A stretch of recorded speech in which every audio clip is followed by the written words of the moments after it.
So let us stand together for Dr. Sarvesh Naidu, Mr. Madhan Karky. Louder applause to them.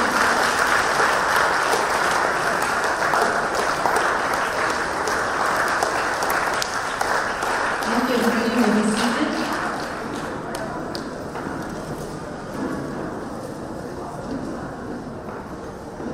Jai Hind, children.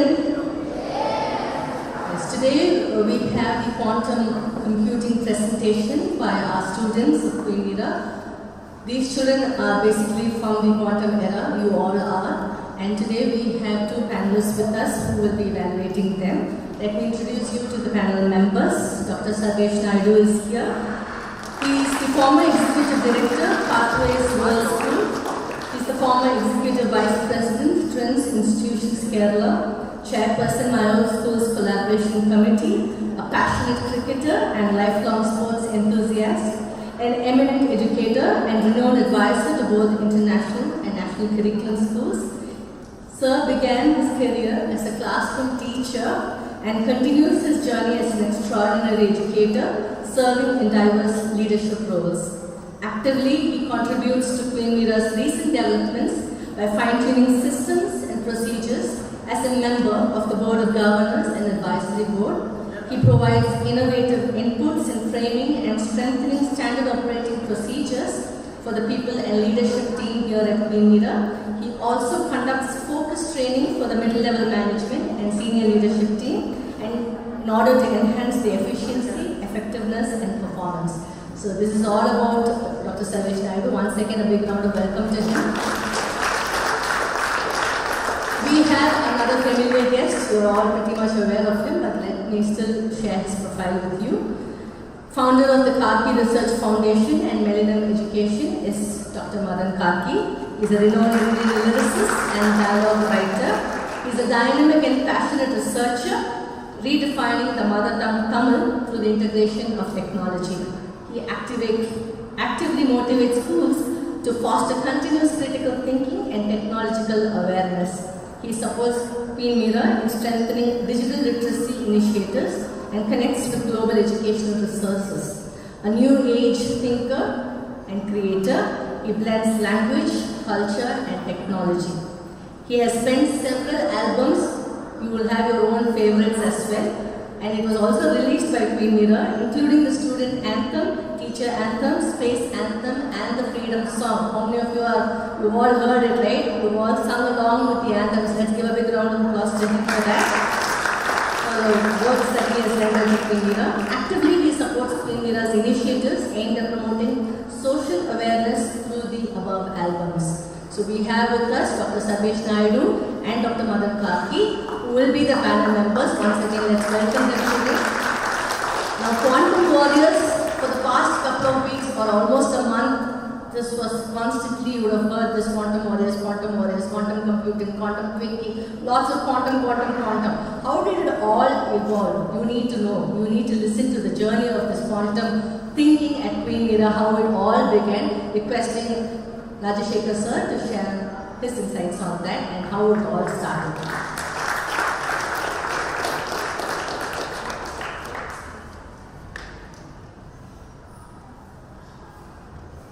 Jai Hind.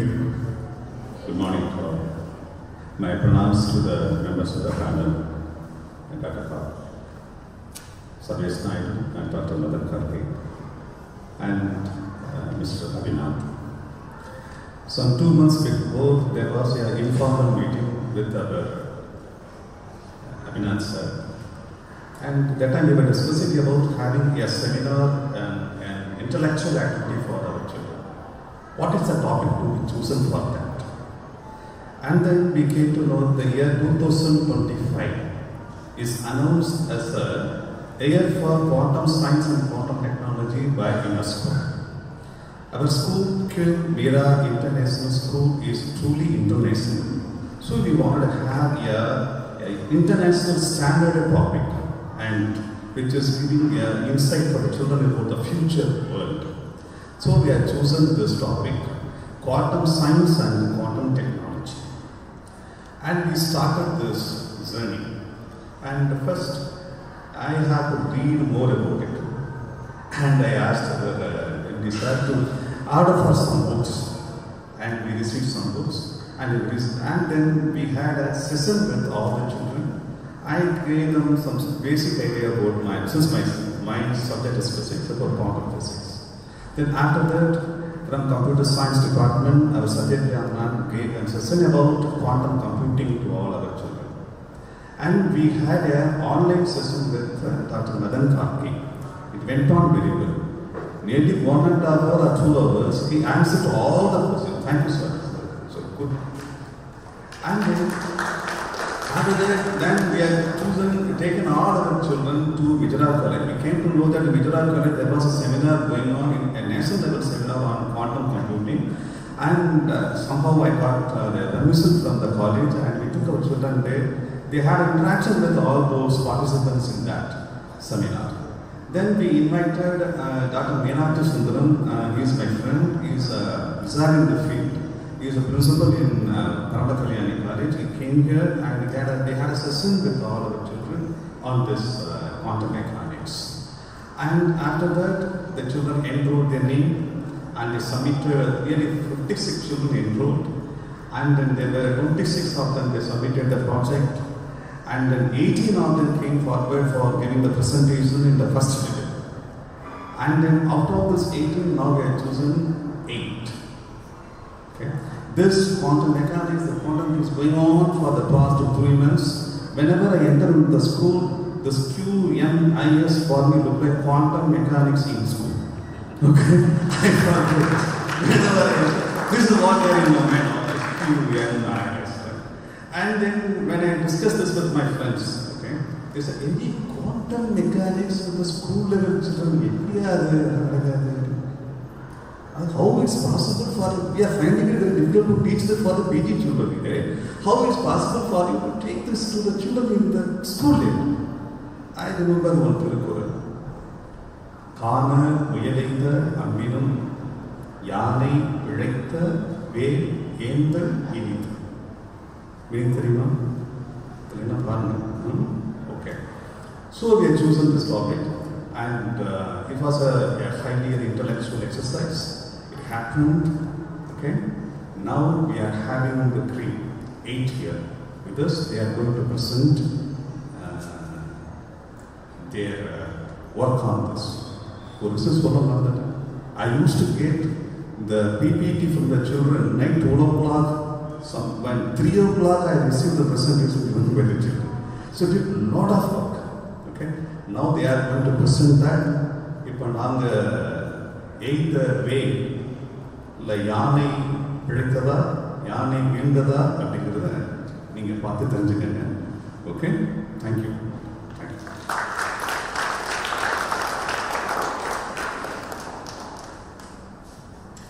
Thank you, Rajashekar sir, for sharing us on the journey as to how it all evolved. The presenters here are getting fretty already, they're nervous, but relax yourselves, come on children, you do it. You do a great job out here. So requesting Satyapriya to follow the presenters one by one and over to the presentations. Jai Hind, thank you Ms. Anita. So all of you are geared up, the finalists. Yes, this is for the audience. Yeah, there would be 2 phenomena which would be explained repeatedly in the presentation. One is the qubit, the other one is the phenomenon called entanglement. Qubit means in the quantum computers, the representation of a data is called as qubit. In classical computers, we call that data as bit. So there it is binary digit bit, here it is qubit.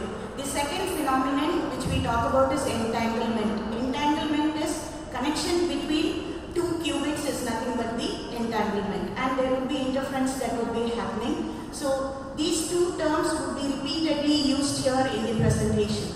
Yeah. Now I am feeling proud to call out the first presenter here, Someshwar Sharan and Yatin from grade 11 A1. The title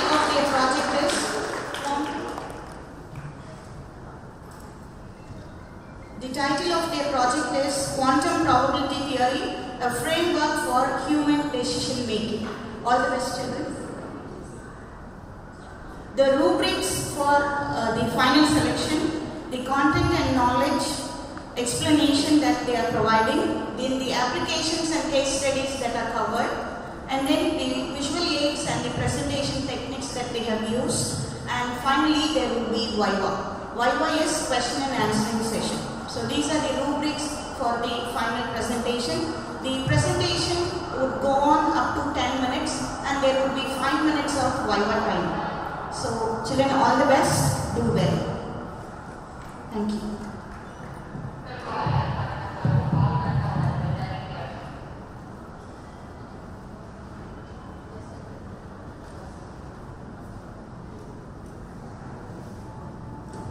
Towards the end of the 10 minutes, I will give you a buzzer or a reminder that it is through, after which we will have 5 minutes of time.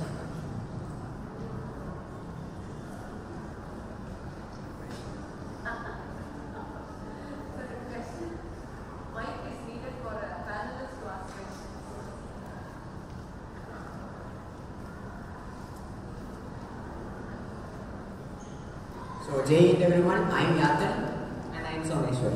So, our projects is totally about quantum probability theory, a framework for decision making. Our mentors are Ms. Ayana and Ms. Anchana. Our research area is cognitive science and mathematical modeling. So, I'll give a brief introduction about it. So, we are going to see 3 basic topics: the cognitive superposition, context dependency, and order effects. We will see how it differs in QPT and the classical thinking. Next up, we have the classical assumptions, which includes the Boolean logic, additive probability, stable preferences, and consistent beliefs. Next up, we have the violations, which are the disjunction effect, conjunction fallacy, order effect, and preference reversals. Next, we will see what our research aims to find. We aim to examine the limitations of classical probability. We introduce the basic principles of QPT, analyze the anomalies in classical probability, and compare the models of QPT and classical probability to evaluate the relevance for cognitive science, behavioral economics, and AI. QPT is always following the Kolmogorov axiom. Next, we have the additive probabilities, independent and mutual events, and the definite outcomes. Next, we have the disjunction effect, in which the classical thinking is unable to find the outcome when the outcomes are identical to each other. Next, we have the conjunction fallacy.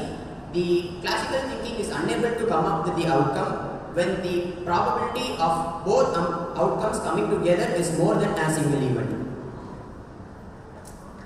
So now we will see quantum probability theory as the new paradigm. So there are the basic 4 rules. First, the superposition. Superposition is like we use the various cognitive states and uncertainty as vectors. So that is given as superposition. Bond rule, we will see more about it in the upcoming slides, and interference also will be, and these 3 topics will be explained in the upcoming slides. So Hilbert space, it is the mathematical foundation. So there are basically 4 topics in Hilbert space. So the first one is vectors. The cognitive states are shown as orthogonal vectors. Orthogonal is mutually perpendicular to each other. So they show the magnitude of the mental states. So dimension. Each dimension can correspond to different attributes, features, and factors affecting the decision or the concept. Inner products. Inner products are used to calculate the probability and the similarity between different cognitive states. Basis. The basis of this Hilbert space is we are using the cognitive axis and the orthogonal vectors.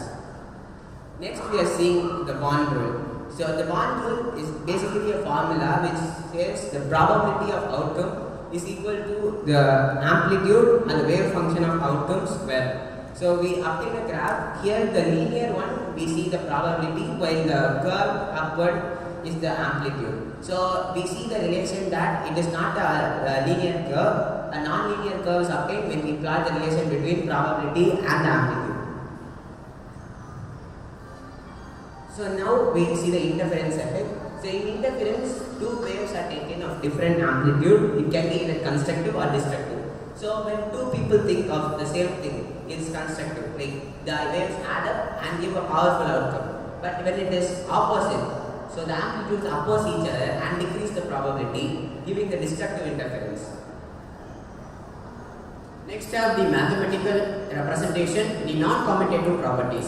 In the classical thinking, the probability of A and B is always equal to the probability of outcome of B into A. But in QPT, the probability of A into B will never be equal to probability of B into A. From this, we infer that the operations order really matters and cannot be interchanged. A real-life example, query over happiness is not equal to query health then happiness.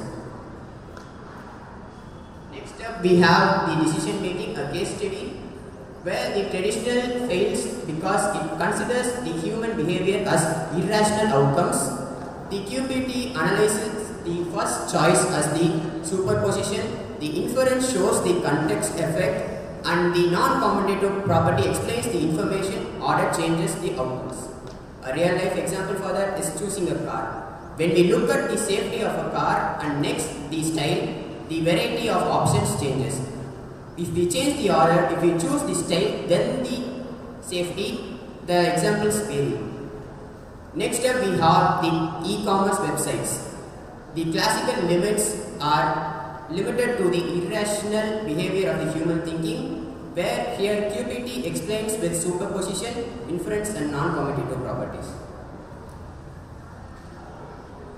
So, we are broadening the disciplines by bridging the various disciplines of QPT like quantum mechanics, cognitive thinking, cognitive computing, and the classical models often miss this, the context dependency and interference. We are revolutionizing research by transforming the understanding of human decision making and cognition so it may always not follow the classical logic. Here, the ambiguity and emotional states are also taken into account. We are going beyond the classical limits to explore how QPT overcomes the classical limitations by using quantum probability, superposition and entanglement. And we are also paving new paths for many other researchers like psychology, economics, AI, neuroscience and economical behaviors. And let us see how we can use QPT in practice. First is the main outcome of this research, that is cognitive science. Cognitive science is like the models make the uncertain mental beliefs or ambiguity under many conditions and we get the best outcome out of it. Behavioral economics, we explain the irrational choices, consumer behavior and the risk perception so that we can clarify various reference reversals and get the best outcome. Artificial intelligence, AI plays a major role in cutting down ambiguity and helping us process beyond the classical logics. Survey and social research. We are framing the biases and also using them because in classical probability, biases are not taken into account.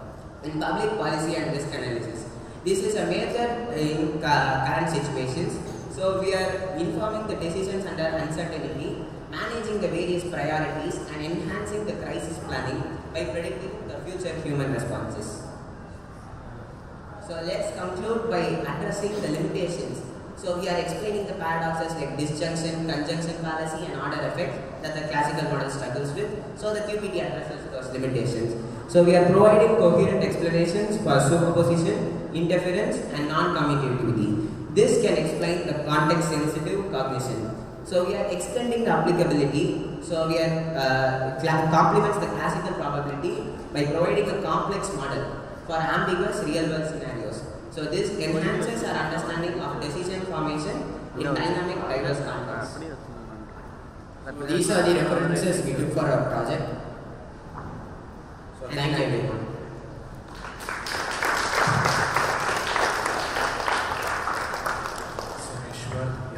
Thanks for your presentation. So this is a very interesting idea that you posted. Decision making is one key thing that we'll be using in every day life. Every single person will be using it. And can you just give a very simple real life example? Say let's take your school principal for as an object. So your school principal's decision, instead of an yes or no, if she's going to take a quantum-like decision, how will your constructive destructive interferences play a role in it, and how better it will be? And you can give any real example that she gave. So So like when you take the same example as you said, sir, like we can take the many ideas of the students and teachers also who are working under the same school principal. So like each would have their own bias, each would have their own context dependent answers. So when we take these, some may help in constructive, but some may be destructive. So like in overall context, we would arrive at a better decision than the classical yes or no answers. So like we would get a better answer to the link. Sir, I would also like to add a point. So the same problem goes on like, so the previous thoughts could be taken as the superposition, so in which we'll have multiple outcomes. So the inference we get from that is that the order effect which affects the program. The ordering can be sort out by commutative property. Using that we could get a better outcome. So in this case, in this real life scenario, that what will be your vector like? So the vectors will be the various mental states or the thinking of, like if a person has perception A, like they think that it should be like done, and one person has perception B, so they think it should not be done. We are taking as the vectors in opposite direction with the same magnitude. So like we are using it in the Hilbert space here. Thanks, Sonishwar. Thanks.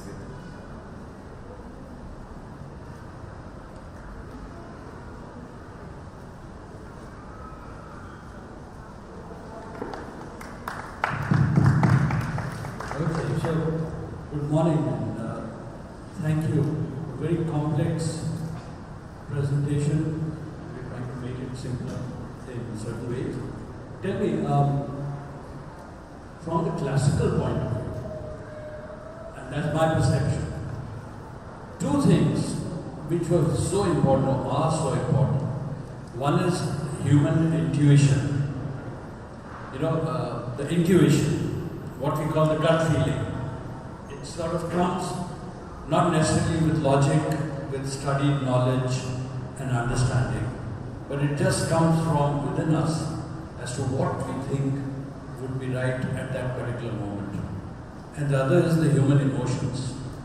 So how would the quantum aspect be able to deal with this, which is also very micro? And intuition or a gut feeling is spontaneous. And sometimes you know, in the framework of the written laws, rules or whatever, it is correct. But sometimes the intuition takes over and you end up taking a better decision than what has been prescribed. It happens in medicine also, all the time. And sometimes it's spur of the moment you got to take a decision. Will quantum be able to deal with that? So yes, sir, like as we are taking various vectors, so like many inputs are taken into it. So like a sudden intuition of human mind will also be included in that, so that like the cognitive decision making is improved rather more. And also classical models do not cope up with the irrational behavior of human mind. So this is overcome by QPT by using the superpositions and entanglement. So like that, a sudden intuition, like it cannot be taken into by the classical models, but a quantum would be able to handle those also.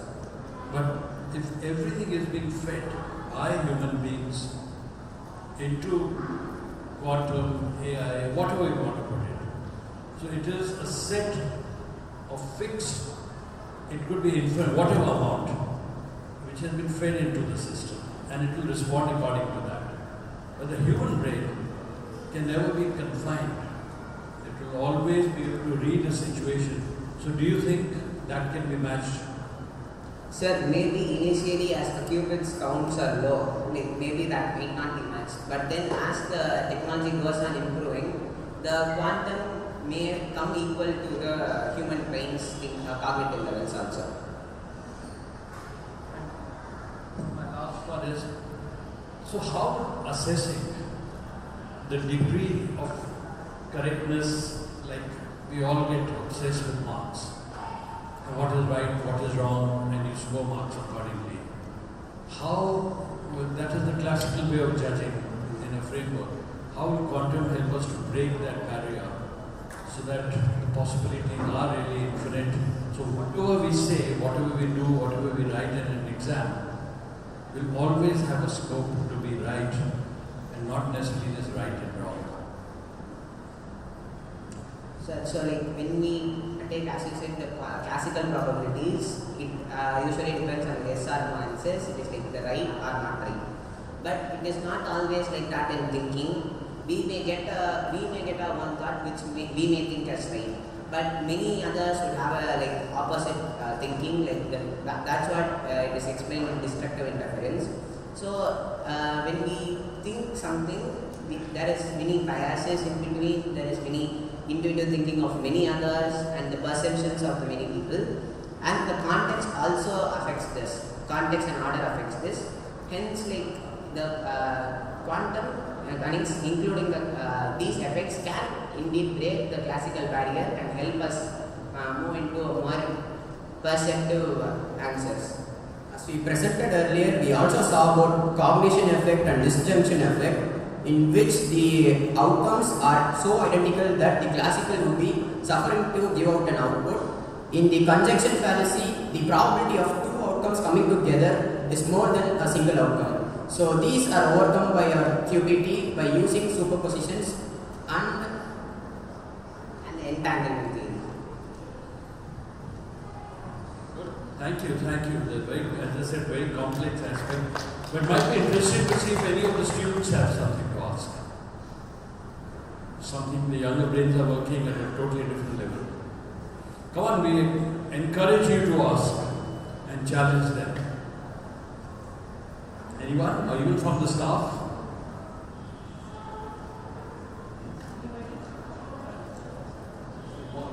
One question.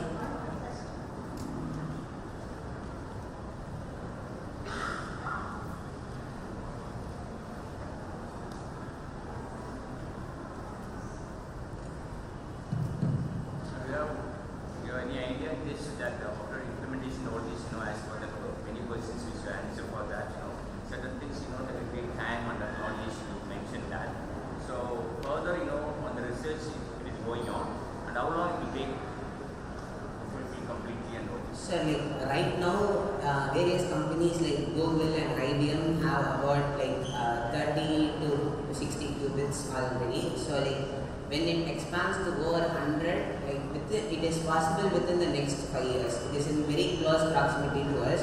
So like if the research goes on at the same pace and the interest stays the same, so we will surely get within the 2030 we could achieve like more quantum level.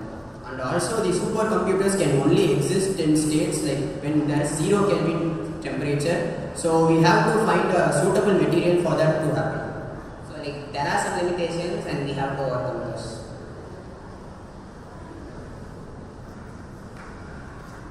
Thank you.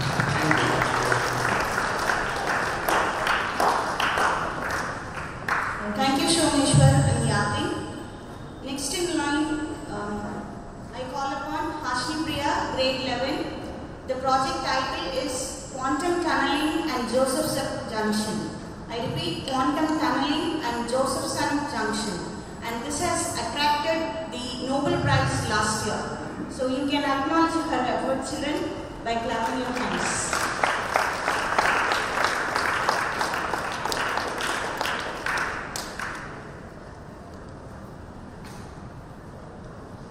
Good morning everyone, I am Hasni Priya from grade 11A1 here to present on the topic Quantum Tunneling in Josephson Junctions. These are the contents we will be seeing throughout this presentation. In classical physics, a particle can pass through a barrier only if it has enough energy to do so. If it does not have enough energy, it will not pass through the barrier. But in quantum physics, a particle can pass through a barrier even if it does not have enough energy to do so. This is because the particle is considered to have wave-particle duality in quantum physics. This phenomenon is known as quantum tunneling. This tunneling depends upon the barrier's height and width and mass of particles. For say, light mass particles like electrons can quantum tunnel easily. My research is all about an application of this quantum tunneling. And my objective is to explain the mechanism of Josephson junctions and to understand their applications.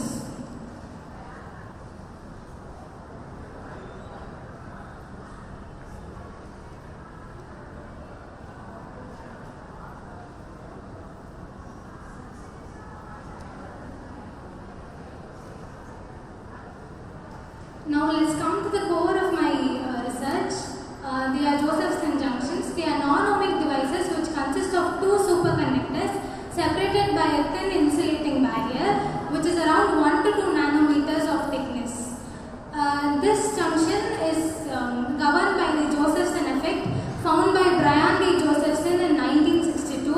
Josephson effect is nothing but when two superconductors are weakly coupled, the current also passes through the insulator. There are two types of Josephson effect. One is DC and the other is AC Josephson effect.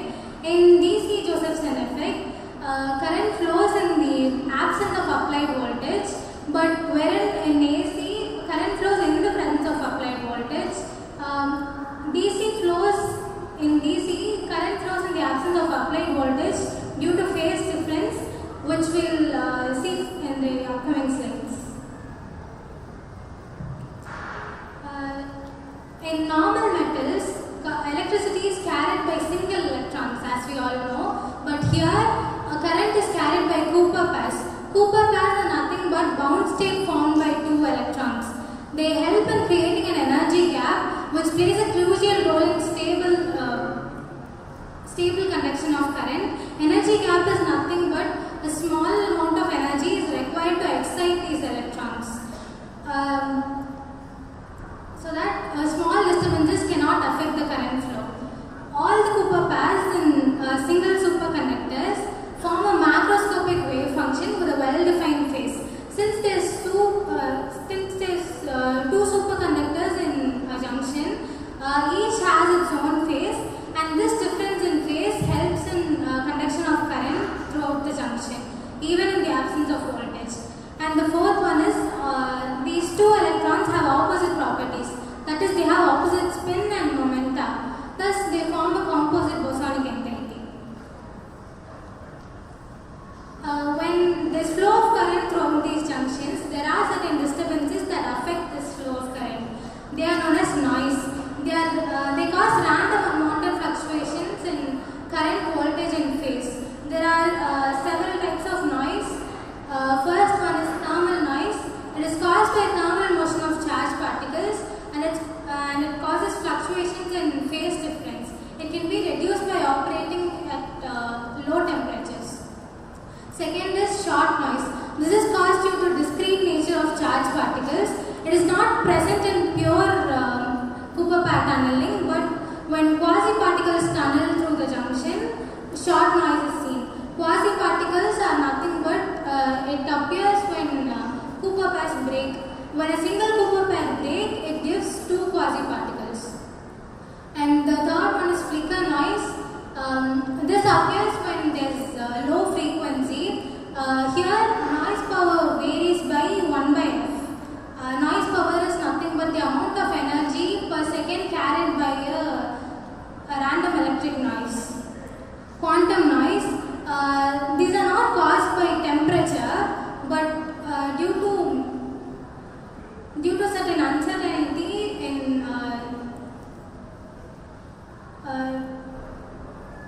this is caused due to uncertainty in quantum in certain physical quantities.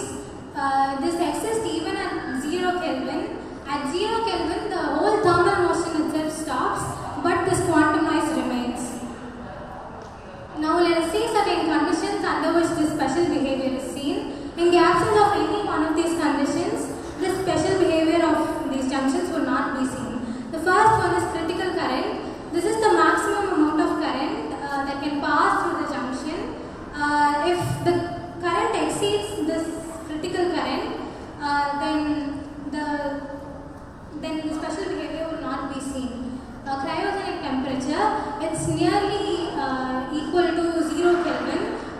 These junctions operate only at cryogenic temperature, and applying external magnetic field will reduce current in these junctions.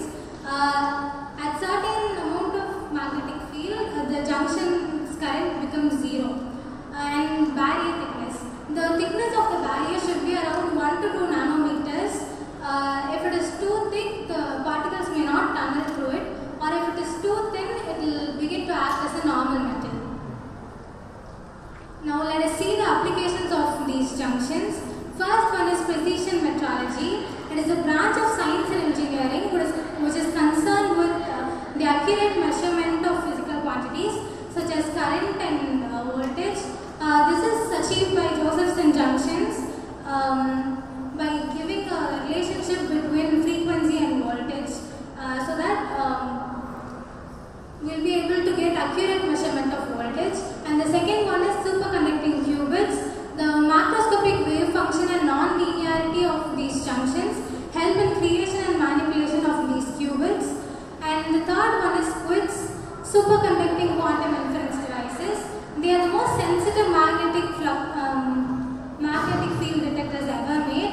They can detect to around 10 to the power 15 Tesla of magnetic field. There are two types of squid. One is DC squid and the other is RF squid. DC squid has very high sensitivity since it applies to Josephson junctions in them, and it has complex fabrication. But then in RF squid there is only one Josephson junction, so it has higher intrinsic noise, and it has simple fabrication when compared to DC squid. I conclude my presentation saying these junctions demonstrate macroscopic quantum effects such as Cooper path tunneling and phase difference. They form the basis of devices like squids and qubits, and Josephson junctions bridge the gap between quantum theory and real world technologies. These are my references. Thank you.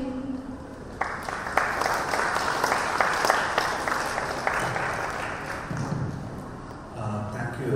It was very well presented and you explained the concepts very well. So my question to you is, you talked about the noise in the system, and we are talking about systems, the squids and all the applications that we are going to talk about. So how does it affect the precision? Because precision is the major important thing that we are talking about. How is the noise going to affect the precision and how that is going to be countered?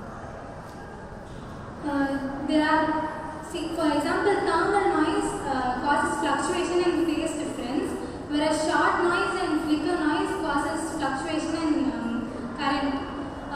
When these physical quantities are fluctuated, the precision gets affected.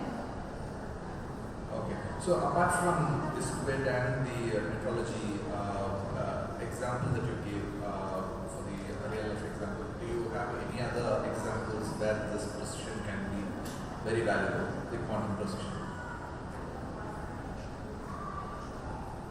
Any other thing that we all might be needing using in any particular field, any other field? No sir, I have to explore more. Thanks, sir.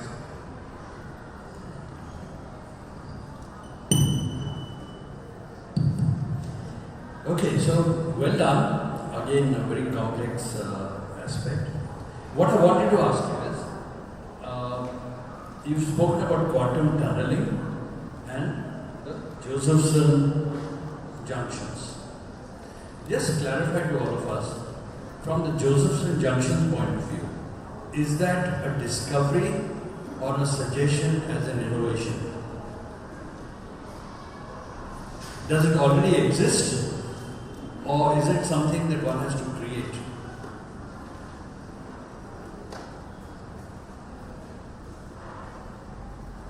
I think it has to be created.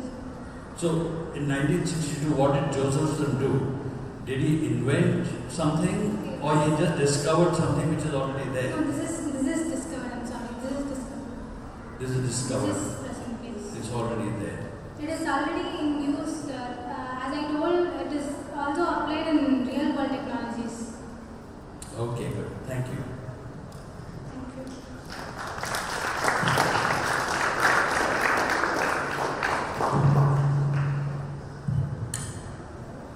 Thank you.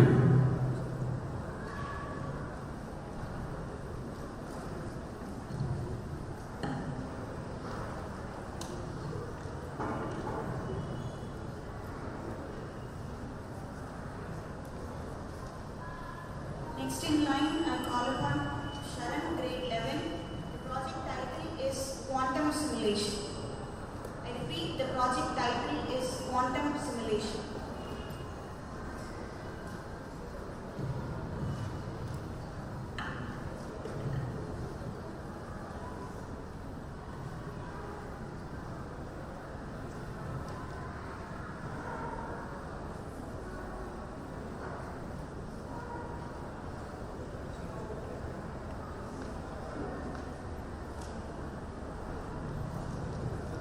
A very good morning, everyone. So, when we think of quantum computing, most people think of sci-fi movies or breaking encryptions. But what if I told you that the real change, the real revolution that will change our lives is quantum simulation? It is the ability to stop guessing, to stop approximating, and to start mirroring reality. Hello, I am Sharan Daraskana, grade 11A2. And today, I'm going to show you the blueprints of our future. Before I start my presentation, I would just like to give a quick note of gratitude to Abhinand sir and Adsika sir for giving us the opportunity to present such a PhD level subject to our amazing guests and panelists. Thank you so much. So without further ado, let's get into the presentation.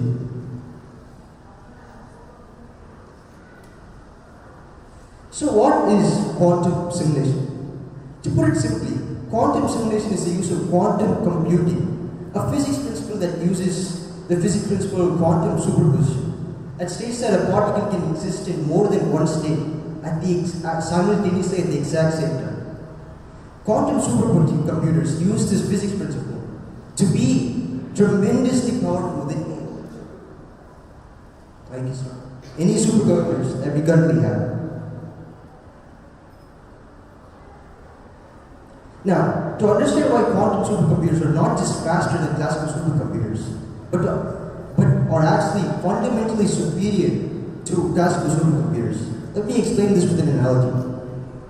Here we have my friend Bob. Bob went to a humongous theater with over 1,000 seats to watch the Avatar theme. While watching the movie, he had actually lost his phone under his seat. To fix this mistake, he started searching for his phone. Let's assume that there are 1,000 seats and it takes 1 minute to search each seat. Bob is like a classical supercomputer. He goes to one seat, is it there? No. Is it there? No. It takes 1 minute to search each seat, which means that it will take 1,000 minutes or 16 hours to find his phone. That is a ludicrous amount of time. But let's assume that the theater administration has a quantum supercomputer and they do this much more simply. What the quantum supercomputer does is, it searches all 1,000 seats at the exact same time, which means that they can find the phone in just 1 minute. So we went from 16 hours with classical supercomputers to just 1 minute. That is not just an increase in speed, that is a tremendous leap. So, now that we understand how powerful quantum supercomputers are, and how we can use this to simulate things much faster and much more useful than normal classical supercomputers, let's get something out of the way. We aren't here to find lost phones, we're here to change the world. So today I have two real-world case studies. Ending the energy crisis of agriculture by simulating the FeMOCO molecule, and simulating the alien quantum compass to figure out how birds who have quantum sensors in their eyes, long before humans even walked the earth. First, we have simulating the FeMOCO molecule. So, to understand how simulating FeMOCO is so important, you have to go back to the industrial age. During the year 1915, Fritz Haber invented the Haber-Bosch process, an industrial process that is the father of all fertilizers. This process, while it works and feeds all of us, it is actually extremely it wastes energy a lot. It wastes about 1 to 2% of all global energy, as it uses 200 atmospheres of pressure and 500 Celsius of heat to break the nitrogen bonds. However, nature does this effortlessly using the molecule FeMOCO. So, you may ask, why can't we simulate this? The thing is, FeMOCO is extremely complex. The electrons are inextricably linked, and if we move just one electron, all the electrons in the molecule will move. It difficult to distinguish the pathways using standard DFT predictions. To understand how hard it is to simulate FEMOCO, Raher et al. Set the benchmark in 2017. They set a search space of about 54 electrons, and using standard error calculation, the math was absurd. It would take 1 million qubits to simulate the molecule FEMOCO in months up to years of simulation time. This would take the quantum computer a size of the variables in years to months of simulation time. So this just became a dream, right? But in 2025, a French company called Alice and Bob revolutionized this problem. They introduced something called cat qubits, which use sorted your cat states to create a biased noise profile. Think of it like putting the qubit behind an energy glass wall. The glass wall suppresses the most common type of error, bit flips. By suppressing this error, they save millions of qubits in fixing errors. When applied to the FEMOCO problem, cat qubits were revolutionary. They lowered the physical qubits needed to simulate FEMOCO by 27 times. But that isn't even the main thing. The main thing here is speed. What used to take months to years to simulate now only takes 78 hours to simulate. So what used to be a century-long project that we can only dream can be done in a weekend. This is revolutionary. So, what is the end goal in simulating FEMOCO? Our goal is to simulate FEMOCO and get the blueprints and use that to create catalysts that can fix nitrogen at just room temperature. This ends our dependence on industrial energy reactive things and saves so much energy so that we can feed our people without destroying the planet. Now that we understand how we can fix our industries, let's understand how nature has been using quantum mechanics and quantum sensors before we even walk the Earth. The European robin migrates to different places across the world, but we don't understand how it does it. For years, the common myth has been that it has a magnetite in its beak that it uses to look at the magnetic field lines of the Earth.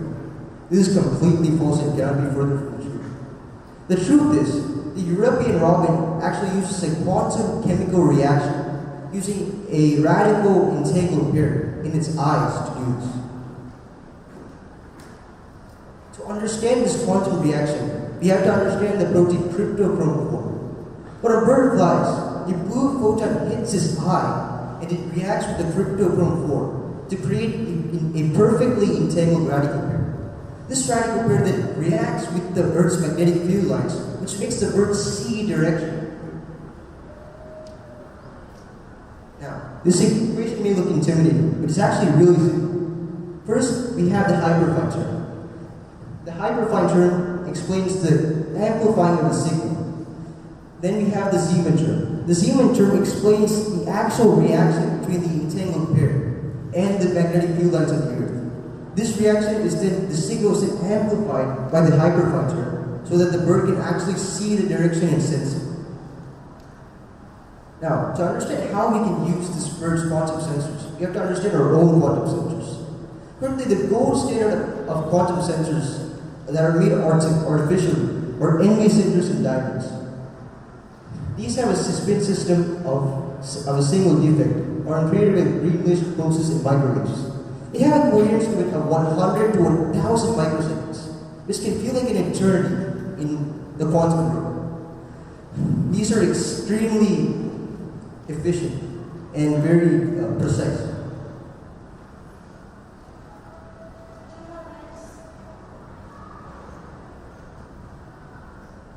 Now, NV sensors have a far larger coherence limit than the quantum sensors in birds.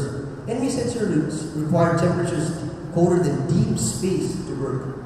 But the quantum sensors in the eyes of the birds, they only require warm, wet, and normal sensors. By simulating the quantum sensors of birds and creating quantum vector sensors that combine the precision of human-made sensors and the durability and adaptability of the nature sensors, we can create create a quantum vector sensor that can be used for medical imaging and navigation without having to super freeze it with temperatures colder than the universe.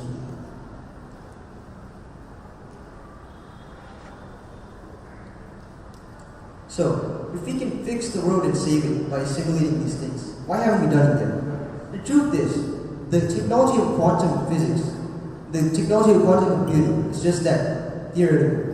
We still don't have full-scale models yet that are available at our doorstep. However, global leaders like IBM, Microsoft, and Alice Bob are taking initiatives to bridge the gap.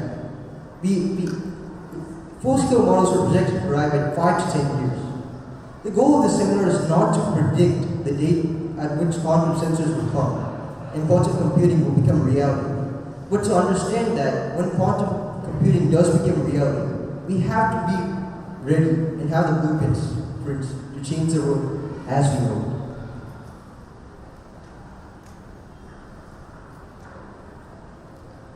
My name is Sarvesh Naidu, and thank you for listening to my presentation. Any endowments are accepted.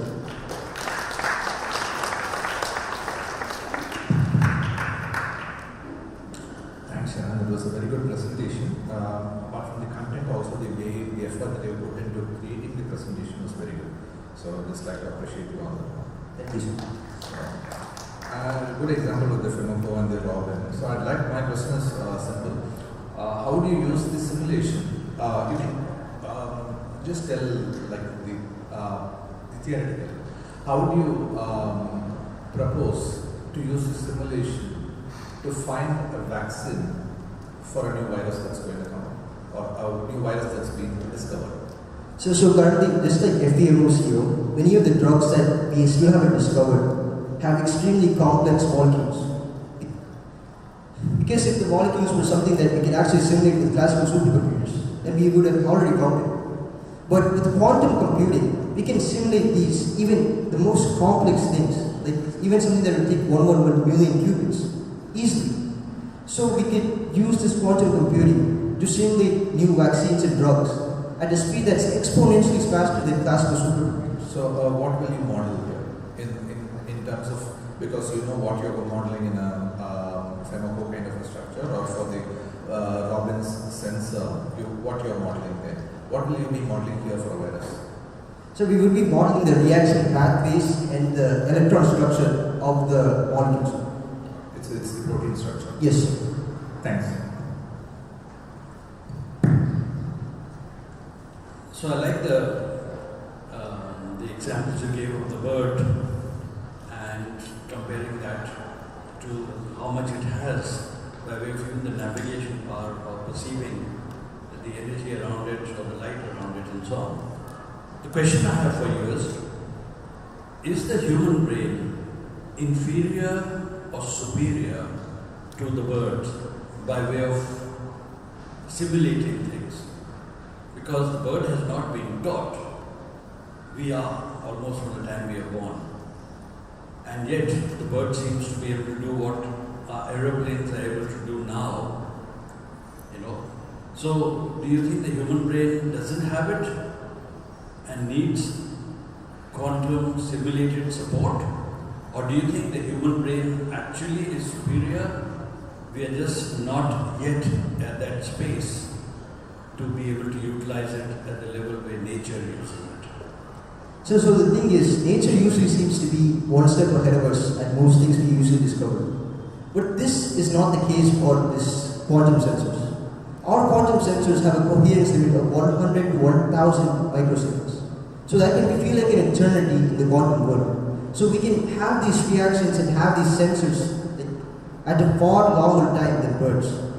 The thing about simulating the bird's quantum sensors is the environment in which the bird's quantum sensors work is warm, wet, and like normal. But our quantum sensors, we require super freezing at millikelvin temperatures to use it. By simulating the birds, then we can have the benefits from the bird sensors and the benefits of the human brain and mix them. So while the human brain has its own benefits, nature also has the benefits. It's not like one is superior to the other. But in one sentence, so is the human brain superior but dormant compared to the bird and nature, or is it just inferior? Sir, while nature originally can be superior, the human brain is ever growing and will be superior eventually. Thank you. Thank you.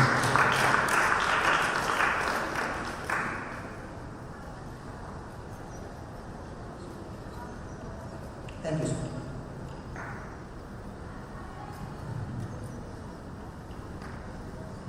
So you might be wondering, like, quantum computers, are they existing or is it in development? It is in development now.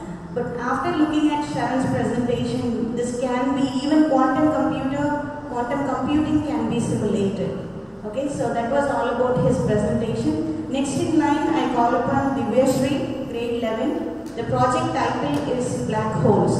How many of you are aware of black holes? Yeah, in her research, she confines that a black hole is a quantum computer. So let's listen to her project presentation. All the best.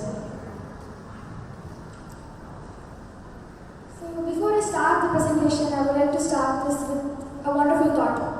Ever since mankind has stepped on Earth, there have been problems, but the problems are solved only by observing the very nature. The beautiful nature offers its own solution, but just in a complex form. So what my presentation is about is what is entanglement, space-time, and is space-time really fundamental? What is before space-time? How did space-time itself emerge? So that is what it's all about. So before that, okay, what exactly is space-time? Now imagine a huge trampoline, you're in a park. Now you keep a really heavy ball at the center. So what happens? It has a small dip like this, right? So you have a small dip. And when you keep a smaller ball on the neighboring surface, so it rounds and it goes towards the huger ball. So this is exactly what gravity is all about. It's the curvature of space-time, and this is geometry. Now what happens if the mass is to a really greater extent? For example, that is what exactly I'm talking about. The universe's most spectacular thing, black holes. It curves the space-time in an extreme manner that not even light can escape it. So when this happens, we see that when someone is going inside a black hole, to an outside observer, they're just stuck there. This is general theory of relativity. But then for that person, he would just be going inside a void forever and ever until he reaches singularity. So what happens in here? So I said that no information can escape outside, right? But we also know that by the laws of physics, unitarity, information can never be lost. No matter how much you destroy it, you can always reverse the process. You burn a book, you collect all the ashes, and you get the book back. Nothing can escape beyond the event horizon, right? This is the event horizon, the point of going back. So how is this controlled? If the information has gone inside, then it's completely destroyed. So isn't it violating? So this is where the biggest paradox of information arises. So 1974, Stephen Hawking has discovered this, and he was really sad about this. So what happens is information, it's in pure state, it goes inside the black hole, and when it comes outside, it's just radiation. Now you may say, what information? Okay, I'd like to make this clear. Now imagine near the event horizon, a particle and its antiparticle are created. They come into existence. And when these two are entangled, okay? So when these two combine together, they are annihilated. But then, we know that black holes have really strong gravity, right? So one of these particles go inside the black holes, but the other escapes out. Now this escaping out particle is the radiation. Just simple as that. So another thing is Don Page. So what he said was, the entanglement entropy should continue to raise, and after page time it should decrease. Now what is entanglement entropy? Okay, what is entropy? It's randomness. What is entanglement? It's the correlation of two subsystems that they depend on each other to find their whole state. So what it is that, let me tell you this simple manner. So there are two systems, they are highly entangled, which means to determine the state of one, we have a lot of entanglement between each other. So the entanglement entropy is high. The more the particle goes, it rises. So what exactly is space-time? Every black hole has a capacity of the maximum information it can hold. So when it reaches the half state, it begins to drop. So how does it begin to drop? So like, what's going on here? Why is it dropping? Okay, now before understanding this, let's understand what exactly is entanglement. It's the dependency of two quantum systems on each other to determine their full state. Or moreover, you can't predict the full state of the system without having both the particles, such that they are entangled with each other, that their spin or state depends on each other. So this is what entanglement is.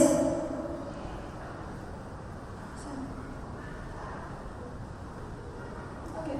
Now, I like to say another formula called the Ryu-Takayasu formula. So what they are saying is that the entanglement entropy equals the minimum surface area divided by 4G. So minimum surface area, I'll make it simple. So it's like the least curved surface between 2 points. That's the minimum surface area.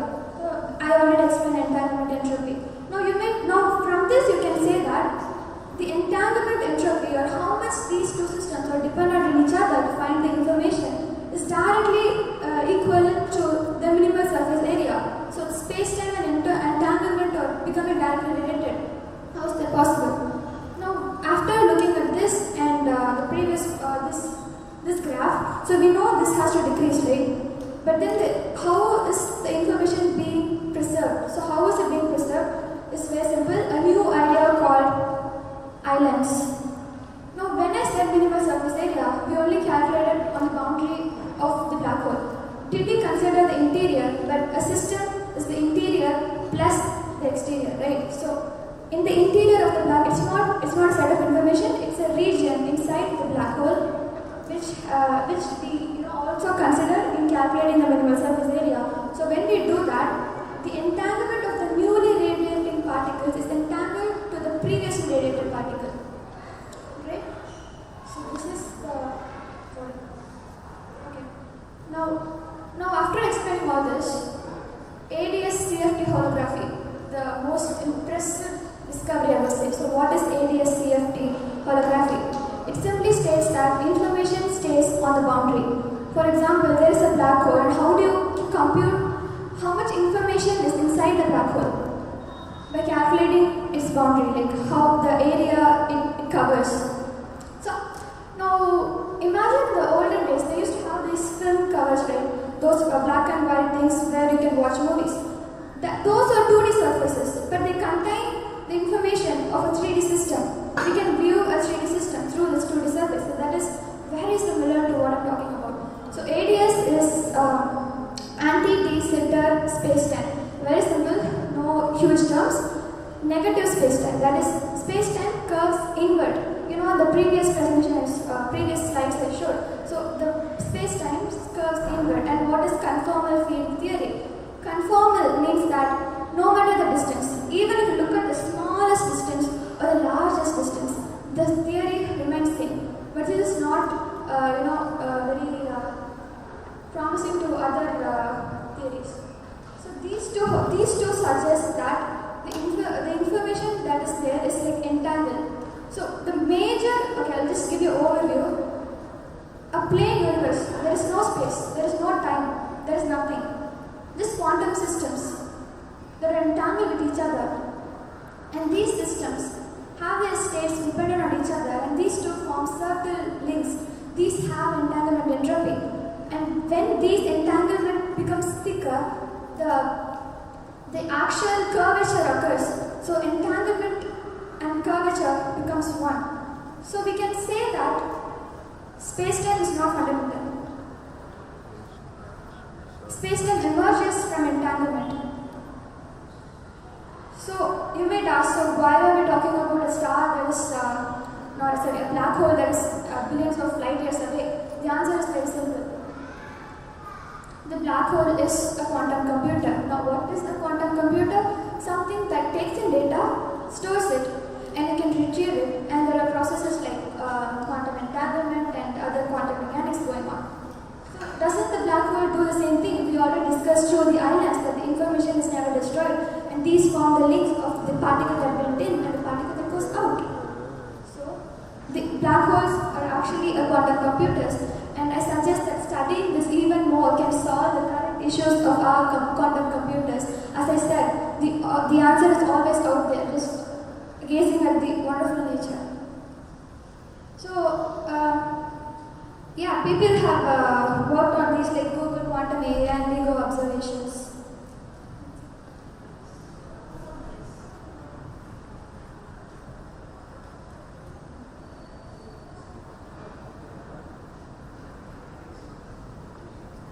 So another thing I would say is wormholes. So what exactly is wormholes? So some scientists say that these two links, that the entanglement between these two particles, that is what creates a wormhole. And Google, not a literal wormhole like a sci-fi bond where you can channels to each other, not like that. But then it's like how information can go from this end to the other end. That is what we're talking about in here.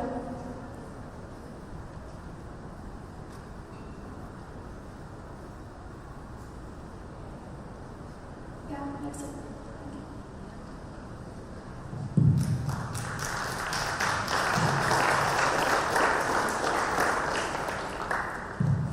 Thanks, Divya. It was very well presented. The concept was very interesting to even think about.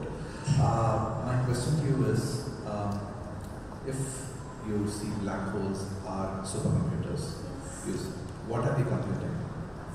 What are they computing? If we are going to think like the Hawking's radiation is going to be the output of it. Hawking radiation is doubly random, but then when the whole system shifts to the larger system, it becomes the proper data structure after the question. Yes. So what do you think are they computing?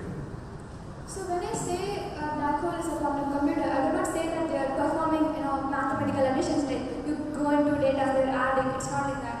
The problem currently faced by us is storing information. My question was just a question for us to think about. The other thing which I wanted you to also think about is it possible for us to create an artificial black hole?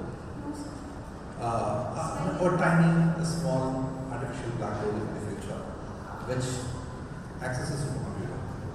So you're asking me if it's possible for us to create a black hole? Tiny artificial black hole. Is it possible for us to do in the future? Artificial black holes are not possible. They need a very high curvature of space, and it is not possible for us to practically create. Thank you. Very interesting, Divya, because what you're talking about, on a lighter side, how wonderful it would be for all the garbage on the planet if we could create a black hole and all the garbage could go into it, into a tiny space and clean up the planet. It would really be a wonderful thought. But my question is, why do they call it a black hole? Is it because light cannot escape from it, or energy cannot escape from it? So energy can escape from it. As I said, the radiations are escaping, but light cannot escape it. And because of that, how we see things is because light reflects on them and we perceive it with their eyes. But then black holes absorb all the light inside and it appears flat. So that's how the name black hole emerged. And energy is still radiated outside the black hole because Stephen Hawking said so as quantum radiation. Black hole radiation. So they're talking about an extra planet now in our solar system, which is like a black hole, which we haven't been able to see, but exists and is actually pretty large. What is your thought on that? So you're asking that there's a planet that is far away. In the solar system. In our solar system. Yeah. So can you repeat it? But we can't see it because it's like a black hole. No light is emitting from it. Okay. It's only now that the Hubble telescope and various other systems are able to detect it. So would that be like a black hole in our solar system? No, why not? So the thing is, black hole is just the gravitational waves that you're measuring. So those have very huge curvature that produce like a very higher amplitude of gravitational waves. So we detected it with our LIGO. It's an experiment that was conducted and it actively observed those gravitational waves, and only then black hole is out there. But then a planet is something that is very less, it has lesser mass, so it can't collapse into itself to form such an extent of gravity there. Okay, good. Thank you very much. Thank you, sir. And whenever I see a black hole, I don't see a mechanism of destruction or void. I just see the universe's most wonderful and impressive thing. Thank you. Jayashri, can I add something or can I discuss something with you with the permission of the chair? Yes. So I'd like to see practical things like, for all the students, we spoke about quantum entanglement. So one practical thing that is happening is bird migration. The bird migration, how the GPS works, how they align with the gravitational forces on the earth, the phenomenon is most likely to be a quantum entanglement. That is just for you the students to understand at a ground level. The simple photosynthesis that happens, that is also a quantum mechanism. And to take it to a philosophical level, to talk about consciousness, we don't know whether it's a quantum entanglement, whether we are attached to a black hole or something, we don't know. We don't know what is consciousness. These are the unanswered questions. So you are the Stephen Hawking of Queen Mira. Amazing presentation. Congratulations.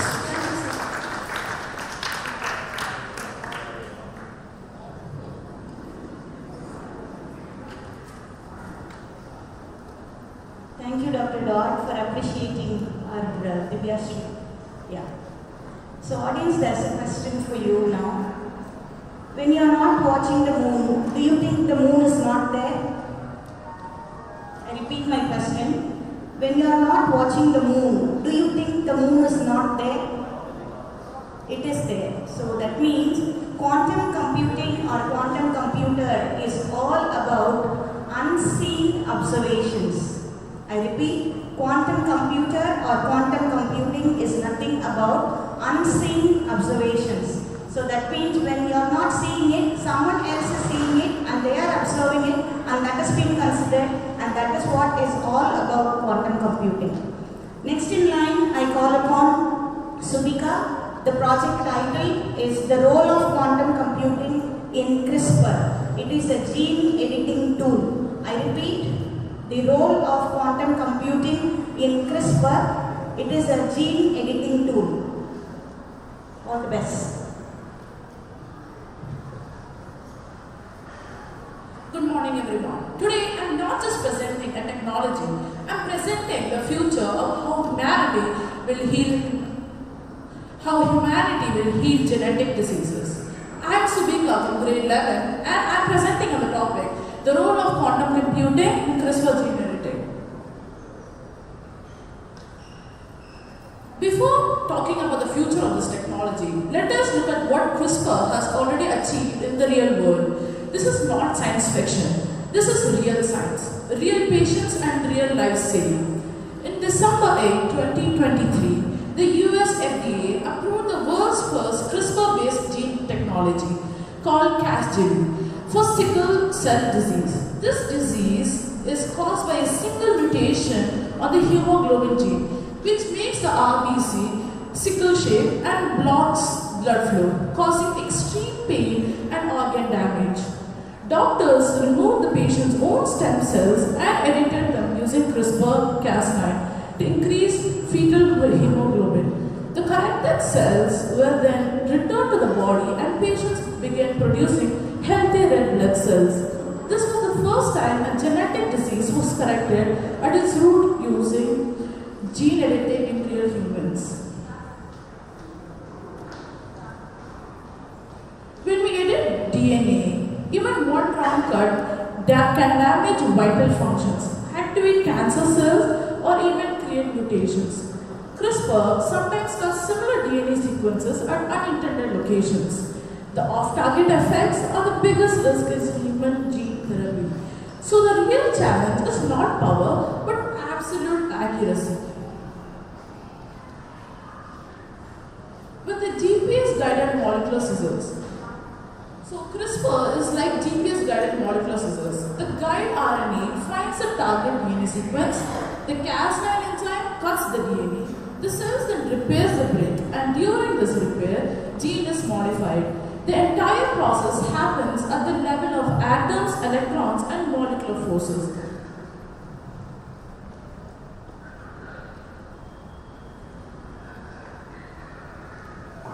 Classical computers can only approximate the molecular behavior and cannot perfectly predict CRISPR activity at the atomic level. This is when quantum computing enters.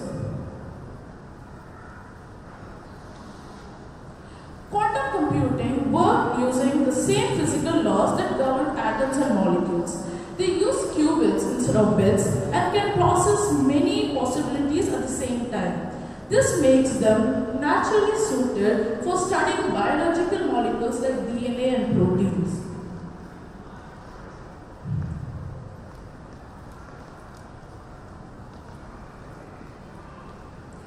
Qubits can exist in many states at once, which is called superposition. This allows a quantum computer to test thousands of DNA and RNA binding possibilities simultaneously. For CRISPR, this means many guide RNA designs can be analyzed once to find the safest and most accurate sequence. Entanglement allows qubits to behave as one connected system. Similarly, in CRISPR, the guide RNA, Cas9, protein, and DNA act together as a single molecular system. Quantum entanglement helps simulate these interactions more accurately and reduces off-target effects.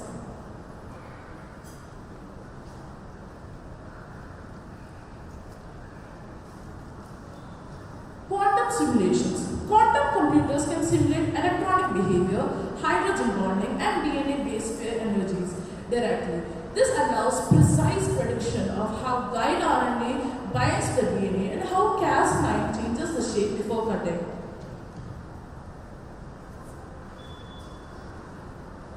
Researchers at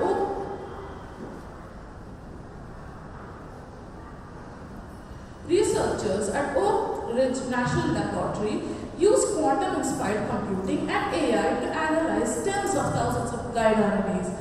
Their models improve prediction accuracy of CRISPR efficiently and specifically. This shows that quantum-based methods are already helping make CRISPR more precise in real research. Quantum optimization algorithms can evaluate thousands of guide RNA sequences in parallel. They select the ones with strongest binding and lowest error. This transforms CRISPR design from trial and error into precision engineering. Quantum research and energy landscape analysis can scan the entire genome for near matches. This allows prediction of every possible target site before experiments are done. As a result, CRISPR becomes much more safer for clinical use. In the future, a patient's entire genome could be simulated at a quantum computer before treatment. Every possible gene editing outcome could be tested virtually. This will enable personalized cancer therapy and correction of inherited diseases with minimal risk.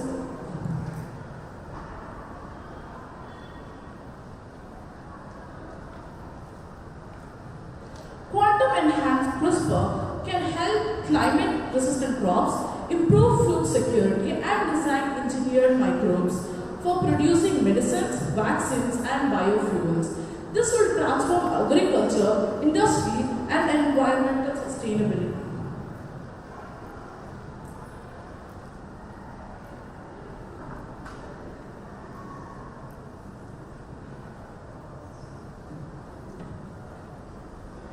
To conclude, CRISPR has given humanity the power to edit life. Quantum computing will give us the ability to do it with atomic level precision. Together, they represent a new era of safe, accurate, and responsible gene editing engineering. Thank you.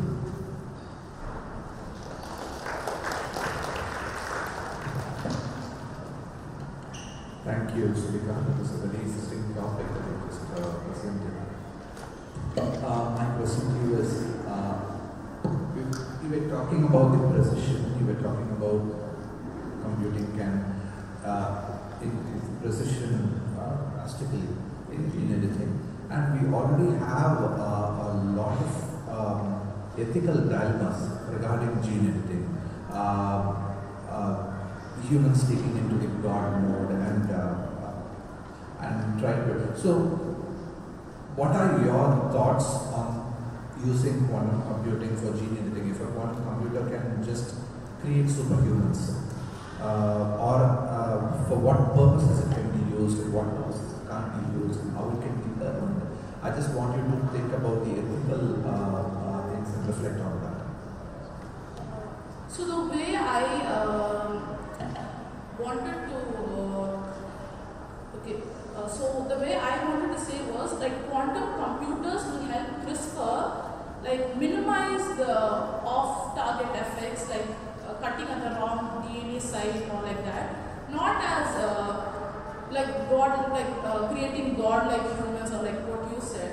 So my main topic was to just explore how we can minimize CRISPR gene editing off-target effects and how it can improve in the future and help in many other various ways like agriculture research or medical research like that.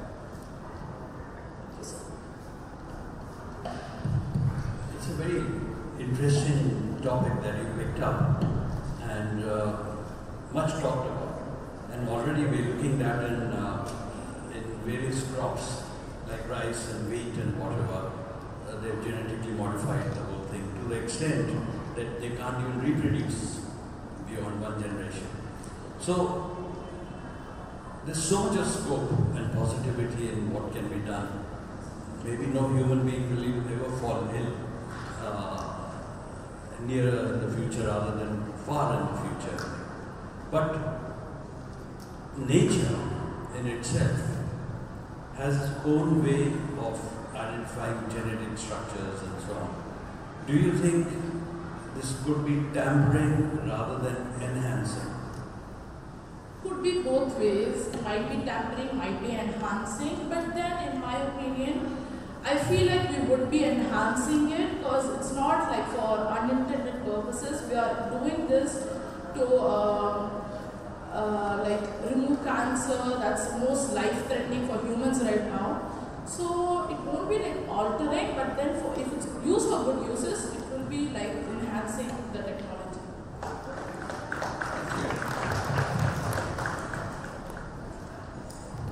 Amazing presentation, congratulations. If I start talking on it, it will go on and on. Thank you. Thank you, sir.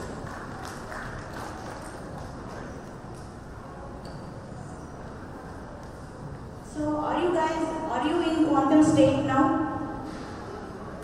Are you guys in quantum state? Have you all become qubits? Means your thought process, sometimes it is thinking about simulation, sometimes it is thinking about entanglement, sometimes it is interfering with the earlier presentation. So guys, all of us are become now qubits, and let's entangle towards the next presentation now. Next, I call upon Hashmi and Rida. The project title is Quantum in Supply Chain Management. I repeat, the project title is Quantum in Supply Chain Management. All the best. Good morning everyone, I'm Rita. And I'm Hashmi of grade 11B. And today we'll be presenting upon Quantum in Supply Chain Management.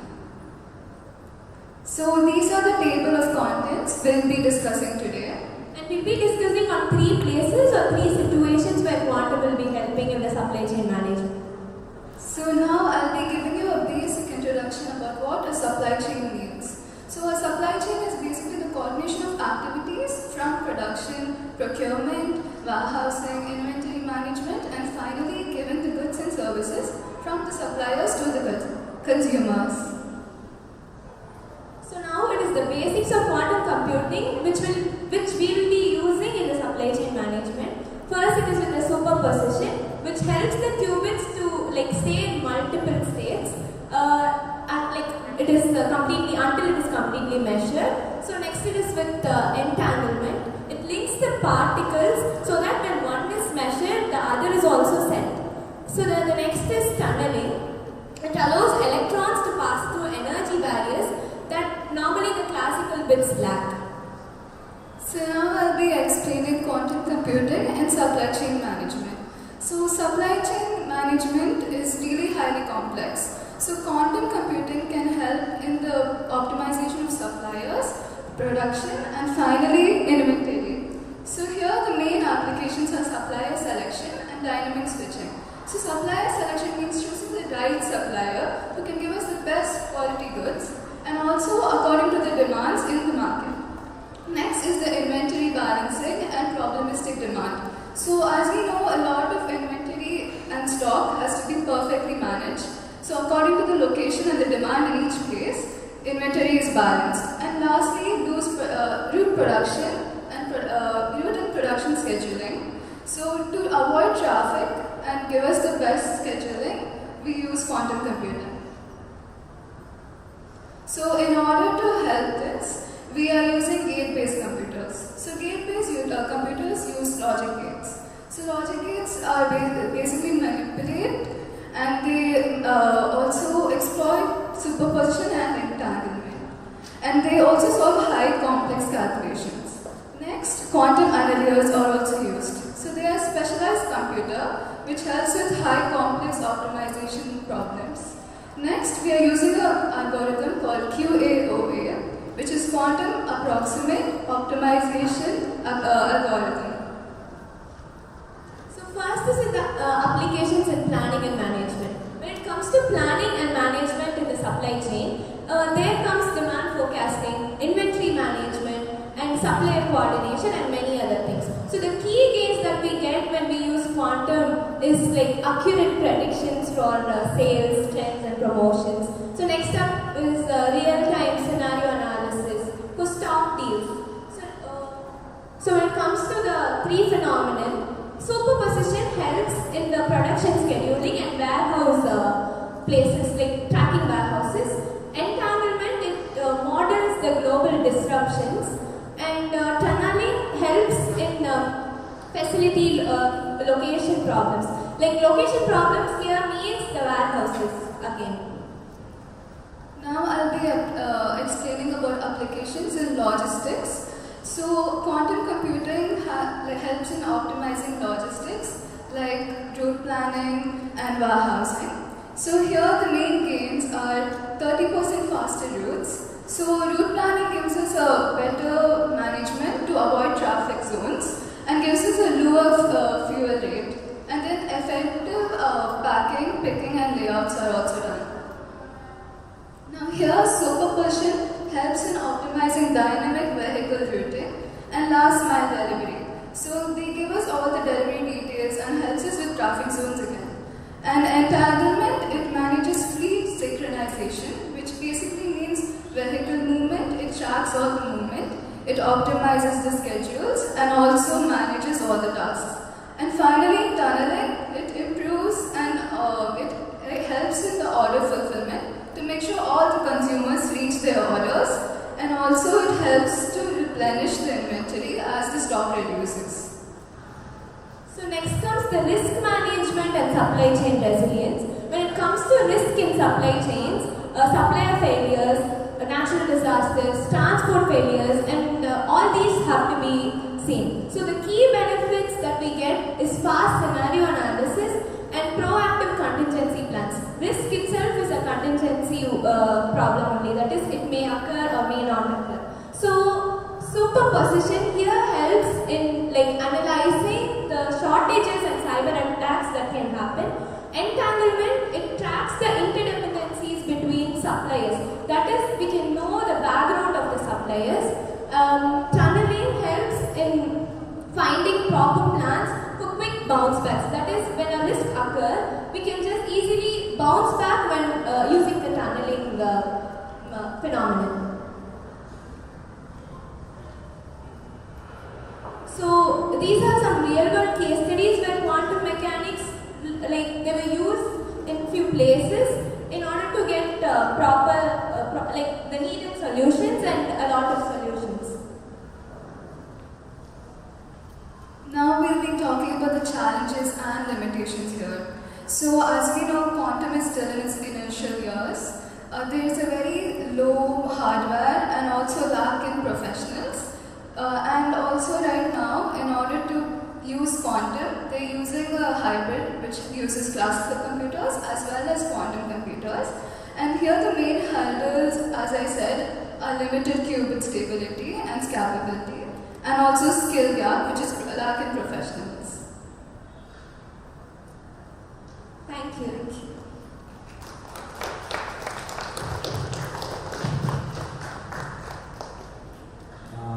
Ashimi or Rita, anyone can explain. So, it's again a very important topic about how, because this has been a problem for a very long time. People have been working on traveling salesman problem, how to optimize everything. So first, on your presentation, I had one doubt. You were talking about how superposition can help cyber attacks from cyber attacks in the risk. Can you just detail on that part? Like when we come into cyber attacks, like when it comes to supply chain management, how to say, like the suppliers itself, maybe like when we get to know about the suppliers, maybe they can be like a real supplier or they might be lying to us. So using the superposition, we can like also look forward so that easy solutions, and during those risk time we don't really feel the hardship.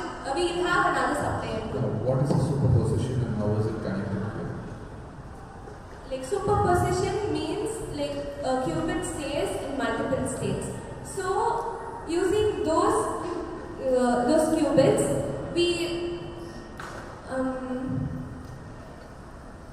not by using those qubits. Superposition is a phenomenon in quantum computing, as how we've learned. Like when it comes to cyber attacks, it may occur or may not occur. So those plans can be like for those cyber attacks. Plans can be made like in the before stage itself using the superposition. Like we didn't go into those scientific manner, so that I'm not able to explain it using those physics or. Yes, thanks. That was interesting. So another generic question. I think Rita can answer it. This one is about say you take any online shopping thing which manages logistics like Amazon. So they supply chain on a day like Diwali or the week before Diwali. There's a very high demand and of delivery and things. So according to you, how quantum computing can help them make a greener routing possibilities on that particular thing? How do you think the supercomputing can help? Sir, for this, as we know, there's a high demand during special occasions like Diwali. So using all the superposition, entanglement and tunneling all together can help us really figure out the demand in the market, and also the inventory management will be done accordingly, according to each location on how much demand of each product is. Thank you. So, thank you for that, making us even more aware of the joys of supply and the quantum computing. And I'm with you on 90% of it. That, it makes like routing and logistics and demand and supply and all that. It really helps very quickly, shelf life, moving it, what is emptying out, filling it up again, all that is there. My one question to you is, in normal computing, you will choose the best product for the best region. Tamil Nadu will need something different from, say, Rajasthan and so on. So you can choose all that. How will quantum computing help in really discerning, in being able to make out the genuine from the ordinary? Because no supply, no product is going to be put onto the network or the chain saying it's not positive or it's not good. Everyone will create a hype.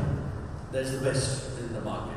How will quantum computing help in really being able to make out You know, like they say in Hindi, 19-20, which means one is 19, the other is 20.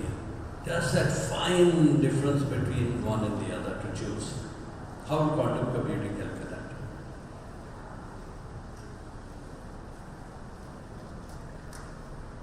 So as we saw, yeah, quantum computing is now in its early stages.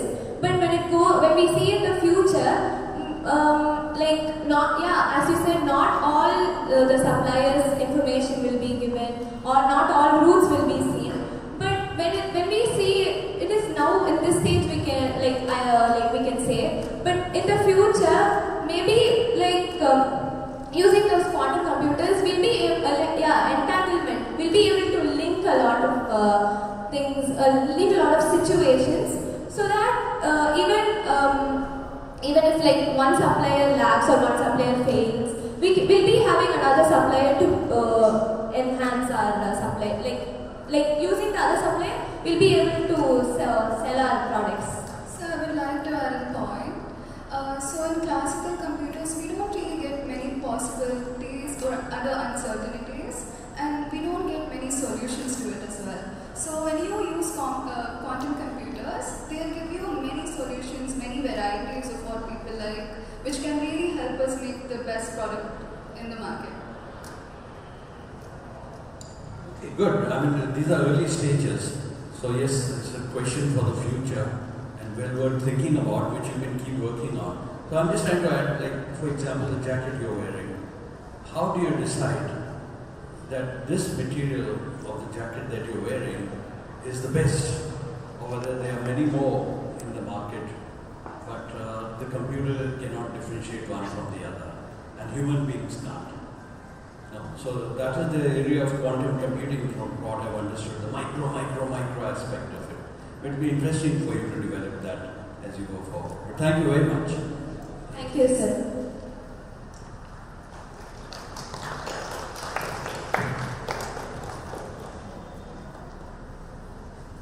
So indeed, that was a great presentation, connecting quantum in supply chain management. Children, you all know about Blinkit. What is so famous for Blinkit app? Yeah, it actually claims that it can deliver products in 10 minutes. Actually, court has not accepted that. No delivery should be done within 10 minutes of time. So please don't expect the delivery to be done in 10 minutes of time, because this has created a lot of road accidents. Yeah, this is for your information. Next in line, I call upon Angeline Aradhana for her presentation on the topic Revolutionizing Investment Portfolio Optimization. I repeat, her project title is Revolutionizing Investment Portfolio Optimization. All the best, Angeline. A very good morning to everyone that's here. I'd like to start off with this. Every system we rely on today, be it finance, healthcare, climate planning, is all built on decisions. And these decisions are going to be more and more complex. So it's not exactly, it's becoming more and more hard for humans to choose the best out of the many possibilities there are. So my presentation explores on how quantum computing can handle that complexity. We're going to be using investment portfolio optimization as our case study over here, and we're going to see whether quantum algorithms can outperform classical algorithms. So we're going to see if quantum algorithms are better for making decisions under uncertainty. So now, Wall Street. I think we're all familiar with this. Wall Street is home to the New York Stock Exchange, which is one of the biggest stock exchanges in the world. So now, the market is growing more and more complex. There's actually a line in a movie called The Wolf of Wall Street. So you never know if a stock is going up, down, or all around the world. So now this has led to three phenomena that happen in Wall Street. One is overwhelmed algorithms. Traditional algorithms are now struggling with the sheer volume of data that they're getting, and then risk modeling failures. They're not exactly able. They're not able to accurately place risk and then suboptimal portfolios. So this results in you not getting the best stocks or bonds to choose for your portfolio. A portfolio is very simple.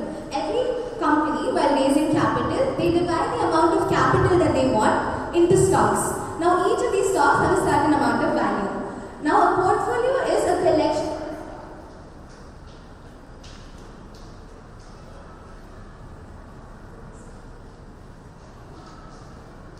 So a portfolio is basically a collection of all these stocks, bonds and everything. So that is what a portfolio is. Now, the pillars of traditional modeling. First we have combinatorial explosion. So imagine there's 60 stocks available in the market. Now, what happens when there's 60 stocks is that we can take that every portfolio is a set. Now, when you're trying to find the number of subsets there are, you have to do 2 to the power of the number of sets there are. So now there's 60 stocks. So 2 to the power 60 is 1.15 quintillion, which is almost 10 raised to the power 18. So that's a huge number. Now classical computers, these classical algorithms, they struggle with these huge numbers. So now we also have Gaussian blindness, also the black swan blindness. So most of our modern day algorithms that are used, we ignore something called fat tails, which are extreme risks that occur once in a lifetime. So we traditionally ignore that risk and we proceed further with it. And then we have something called NP hard constraints. Now a classical algorithm, it may give you suggestions like, for example, if there's a stock available on the market, you can buy the full stock or you can sell the full stock. You can never just buy half of the stock, which is not possible. So classical algorithms, they struggle with the real world constraints that are available. So now we have the evolution of portfolio optimization. So Markowitz's mean variance, Markowitz, what he said is that it's very simple. So for example, there's 3 bottles in front of you, or 3 boxes in front of you. So if you put 20 rupees in one box, every time you get 25 rupees back. In the next box, if you put 20 rupees, you may get 40 rupees back or you may get nothing at all. And then in the next stop, what you get is, you put in 20 rupees, you get 30 rupees 50% of the time, and 50% of the time you get back your 20 rupees. So what Markowitz said was that you have to balance the risk and the return that you're getting. That's what Markowitz said. But then the 2008 financial crisis. So what happened in 2008 was that the housing loans are one way that banks earn money out of. So now people can pledge their houses and also get loans. At that time in the US, the value of houses was going down. So then these housing loans started to become a loss-making venue for them. So what happened was, this is called a fat tail. This is an extreme crisis that no one expected would happen. So this led to about $1 trillion being lost, and for us to gain back that took us about 6 years from 2008 for us to gain back. And then we have, from 2014 to 2019, people, they started converting quantum, the optimization problem into quantum algorithms, particularly quantum optimization algorithm and QUBO, which will be seen further. Now, quantum approximate optimization algorithm is simple. So now so for example, you have a Rubik's Cube. Now, if you're trying to solve it, you solve it one move after the other. Imagine you're able to see all the possible moves you can do all at once. So that is what quantum approximate optimization algorithm does. It gives you all the approximate possible moves that you can do at the same time. So now it uses quantum speed. So because it is superposition, we are able to find out all the subsets. That's possible portfolios in extreme speeds, and then it has a hybrid approach. So you're combining both quantum superposition and the hybrid approach. So now I'll explain this. So for example, so now how this works is very simple. So you convert every possible set, every possible portfolio into a cost function. You do the same with with your stocks available on the market, you convert them into a cost function. After that, after converting it into a cost function, you write it down in a Hamiltonian equation or QUBO. Once you're done with that, there's two things that happen. One is cost Hamiltonian, and then the next is mixing Hamiltonian. Now, cost Hamiltonian is simple. It removes all the bad possibilities. And then mixing Hamiltonian, it gives you the additional possibilities which are better for you. So that is what cost Hamiltonian and mixing Hamiltonian do. After that, this is where the hybrid classical approach comes in. Now you use, you change the parameters every single time, and that is where the classical approach comes. So now what we have seen by using QAOA is that it has improved the computation times from literally hours to just seconds and minutes. Next we have real world validation. So QAOA's performance. So Z is a student from China. In 2025, he gave out this research paper called S&P 500. S&P 500 is standard and Poor's, which is basically the top 500 companies in the US. They monitor their stock prices. So that's what S&P 500 is. So they saw that by using QAOA, they reduced over 50% of the errors, plus they also outperformed the classical predictions there were. And then we have Goldman Sachs and AWS. They confirmed that QAOA can be used for risk assessment and to optimize your portfolios. And then in 2025, Zhao modeling. So through their research paper, what they said was that they yielded about 12% safer portfolios. And next we have the key findings of my research paper is that, so now for 60 stocks, it generally takes a classical algorithm 18 hours. But then if we use a quantum QAOA, it only takes you about 7 seconds to do 60 stocks. And then tracking error. 12 to 15% of the error were avoided. However, so there was 12 to 15% of error in the classical algorithm. In the quantum, however, there was only 4.2%, which is a 65% reduce, and then reduction. And then we have Sharpe ratio. So now this is 225% better. Plus, by using quantum approximate optimization algorithm, they got 12% safer portfolios to choose from. Now, the tangible impact. So now, like I said, in 2008, we lost over $1 trillion in fund, which took us about 6 years to recover. So now, if you look at it, risk assessment is increased by 7 seconds. You can just okay, so there's this bank called Yapi Credit Bank. What they did was they assessed the risk of over 4,000 companies in just 7 seconds. And in all honesty, quantum approximate optimization algorithm, it is good, it is faster, but it's not, as the name suggests, it's approximate, it's not exact. So your results are technically better, and in finance, speed matters more than accuracy does. So it is an approximate algorithm. So it is faster, so that is one major advantage of QAOA. And we've also seen for 34% HSBC. They said that their bond trading was improved by 34% by using quantum technology. So now my conclusion is that by the banks that will use quantum first will succeed in the stock market in the years to come. And quantum approximate optimization algorithm is the future if we think about banking and investing. And with that, I'd like to end my time. Thank you so much for listening to me.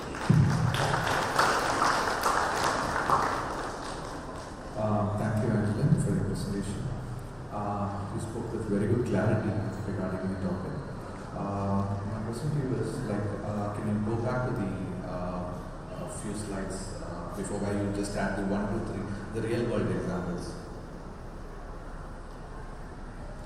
One before this, yes. Thanks. So this is, the second one is in 2023. Yes. In 2023 we didn't even have quantum machines introduced. So it was all under discussion, it was all theoretical framework. In 2024 is when China and USA all introduced quantum machines, and they started giving the outputs. The 25 ones, the 1 and 3, are in 2025. The 2023, I have some doubts how they were able to confirm it even before a quantum computer. That's one thing. And the second one is you are talking about the confirmation that this is 12% safer portfolios. So these are picked by the quantum algorithms and the quantum things. How can non-quantum mechanisms like the human judgment or our traditional computing say with confidence that this is 12% safer? Because we don't even understand how the quantum works. So how is it possible for us to conclude with the numbers that it's 12% safer with traditional computing or human judgment? Okay, so actually investment banks, they run something.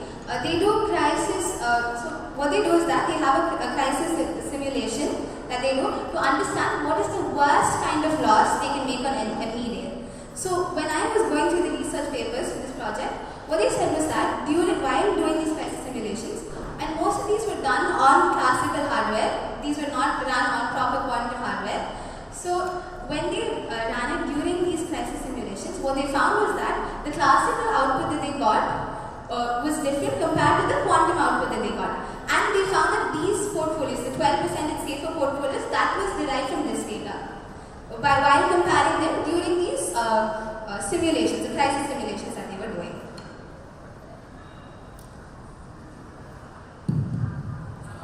Angeline, thank you. As a retired person, I have a lot of confidence now that I can put my funds and hand them over to you, and you'll invest them on my behalf. But you're guaranteeing that you'll give us a very high rate of returns, right? Yes, but then I still have a lot more to do for that, for me to get to that place. Okay. My question is, unlike various other presentations, which is a bottomless source of energy, you can keep growing knowledge and keep getting added to it. In finance, most of the people will want to know the future. Now, the quantum aspect, as sir has also said, is very new. A couple of years, even less than 2 years. How will people be able to assure the investors that it's not just based on past experience, but it's actually able to predict the future? Well, as far as I've done my research, most of them, what they did was that,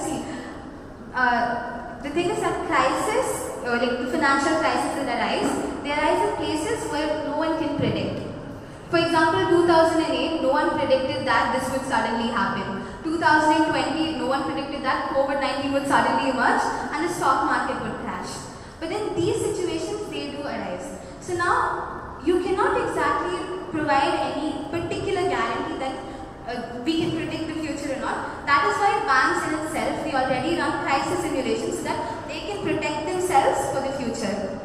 So, for me personally, I believe that this can make the process a lot more faster than it already is, and I haven't exactly delved into how it can explore the future yet, sir.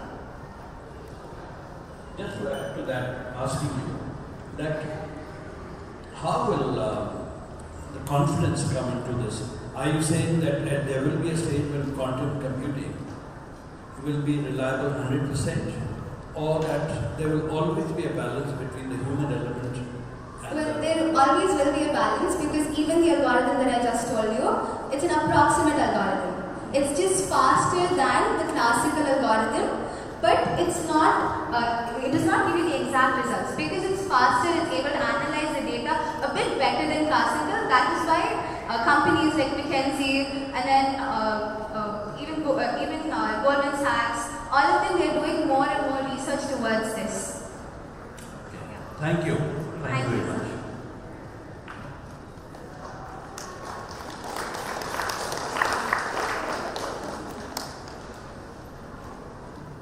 Thank you, Angeline. Next, I call upon Mila, grade 5. Nila, grade 5. Children, can you put your hands together? Welcome back and acknowledge your efforts. Yeah, the project title is Quantum Repeaters, Atomic Ensembles. I repeat, Quantum Repeaters, Atomic Ensembles. All the best, Nila.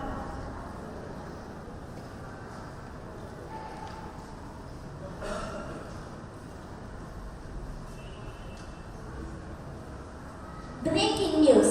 On Mars, a seismic crisis has knocked out satellite synchronization. Medical facilities are overwhelmed and a girl named Mithila is in danger.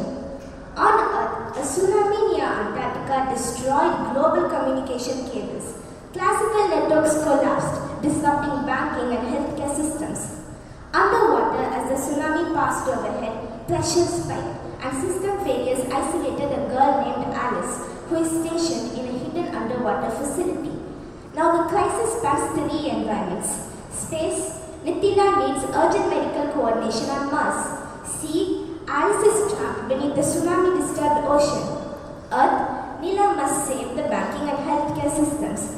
The central challenge is not whether communication is possible, but how it can be secure under extreme environmental conditions. Over to Nila to save the world. Thank you, news leader. Tsunamis destroyed cables and satellites lost alignment. Let's see how to fix it. We all know classical communication with cryptographic systems can be delayed or intercepted, and it relies on copyable bits and fragile mathematical encryption. So let's go for quantum computing, which breaks these assumptions and saves the world. Let's get the conceptual and protocol setup ready. Idea of quantum communication. Quantum communication uses qubits which exist in superposition. Psi equals alpha 0 plus beta 1, which means the qubits exist as a combination of 0 and 1 simultaneously. In this image, two users exchange information through a quantum channel using entangled particles. Fundamental security principles. No cloning theorem. An unknown quantum state cannot be copied, preventing undetectable duplication.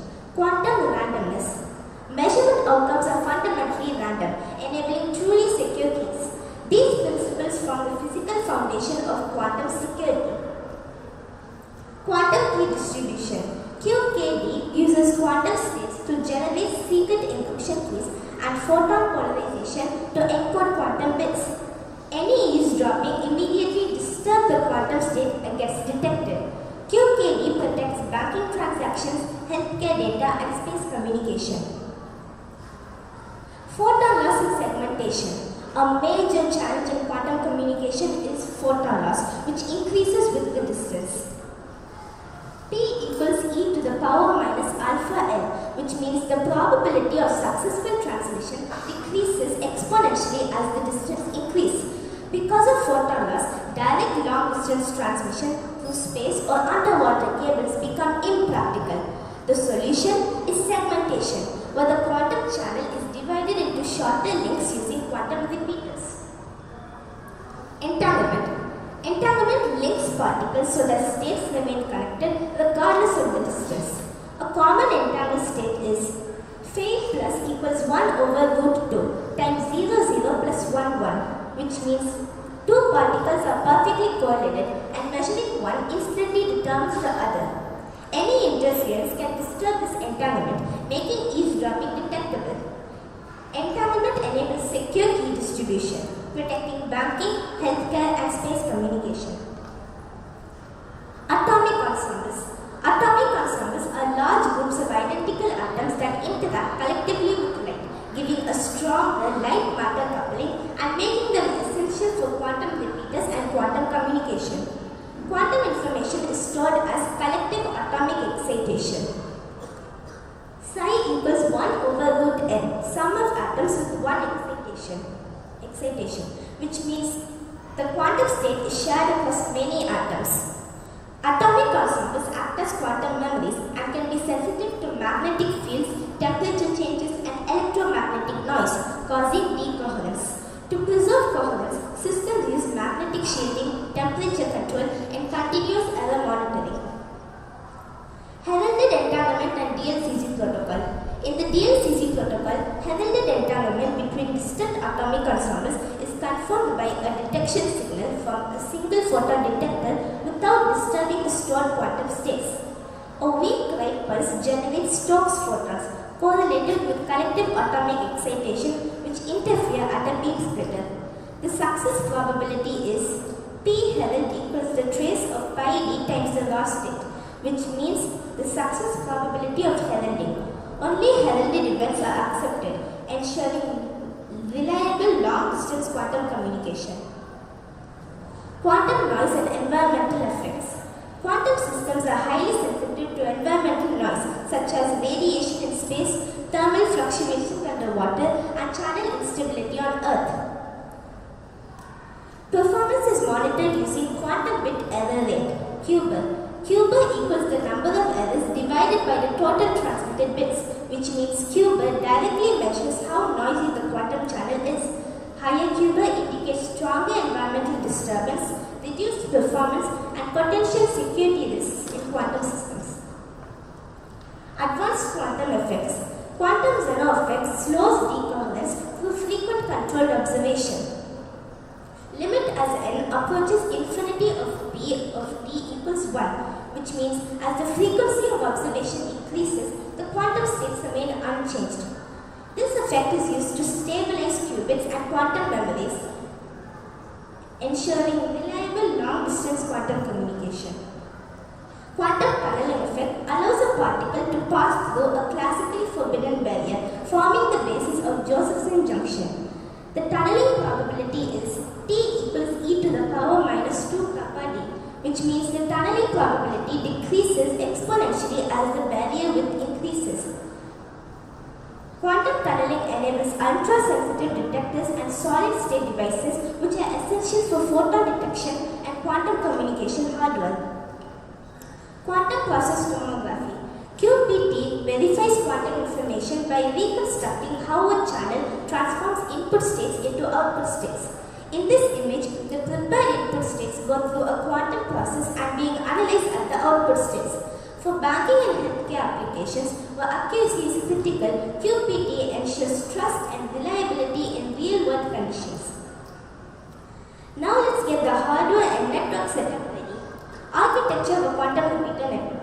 A quantum repeater network includes quantum memories, which store fragile states, entanglement sources, which create linked particles, measurement and heralding stations, which confirm success without measuring the stored states, beam splitters, which enable interference and well-state measurement, and quantum teleportation, which transfers quantum information using entanglement and classical signals. Quantum repeaters extending secure communication. Long-distance quantum communication is infeasible. Quantum repeaters solve this by creating entanglement between nearby stations, storing the entanglement using atomic ensembles, and connecting the segments using entanglement swapping. This enables continental and intercontinental secure communication. Quantum repeaters in space and subsea networks. Atomic ensemble-based repeaters integrate well with existing fiber infrastructure, including underground and underwater networks. Quantum repeaters can operate across satellites and ground stations, submarine fiber optic cables, and terrestrial networks. Now the concepts are ready, the hardware is ready, mission starts. The global quantum communication network now spans satellites, subsea cables, and earth-based nodes. Let's check the outcome. Medical coordination, reach Mithila Mars without corruption. Check. Entanglement swap links to stored synchronization to Alice's underwater facility. Check. Banking and healthcare applications recovered on Earth. Check. Mission success. Information protected by the laws of physics cannot be washed away. When a tsunami isolates the sea and space, silences the planet, quantum communication speaks. Our beloved Queen Mira International School stands for learning and innovation. Let's prove we do not just study science from here. We do contribute our knowledge to save the world. Thank you.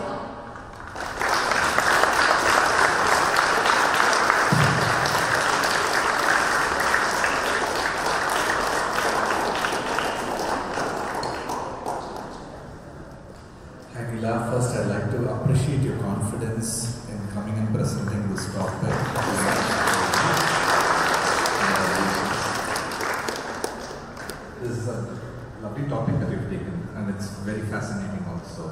And I have one simple question for you. I'm not going to. Why do you need the special atoms, the group of atoms, in the middle? What is the role of the middle things? Because the light signals, we know that can travel far.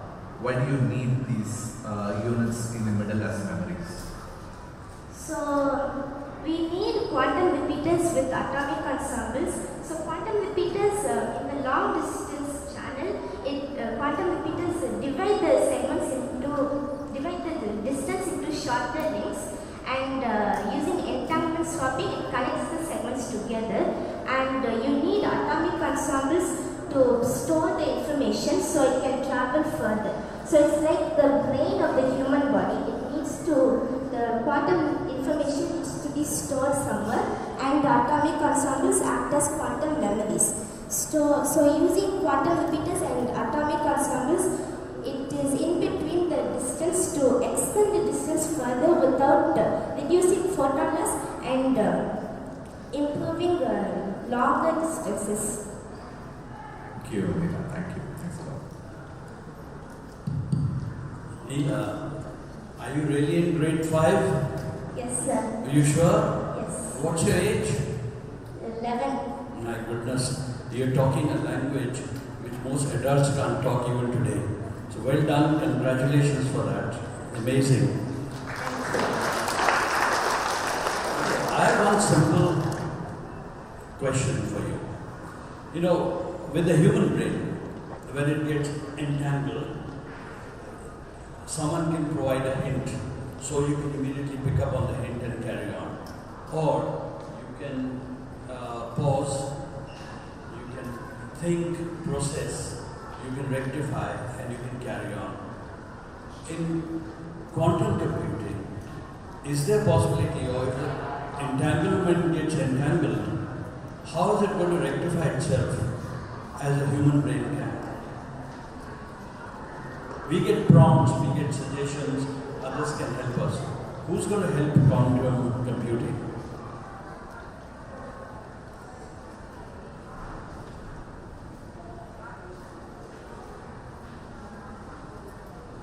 Any thoughts on that? I have to explore more, sir. You have to explore more. What is your thought? Don't worry whether you're right or wrong. I think when the information is sent, it gets stored in atomic ensembles, and there, it can. Can it auto heal itself? Is what I'm asking. Like a human body can. You get a cut, it will heal itself.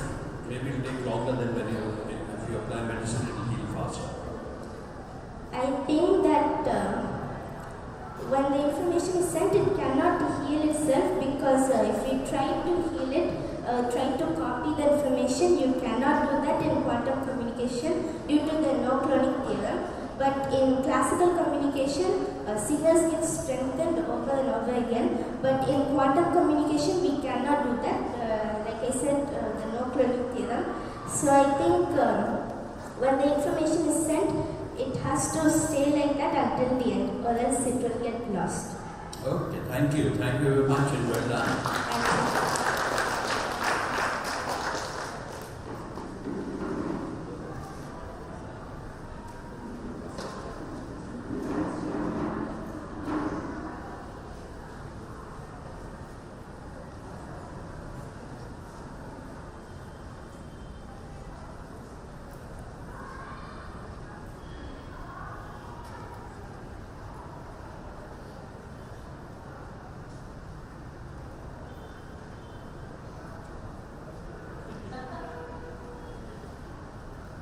Easier to mark an answer sheet.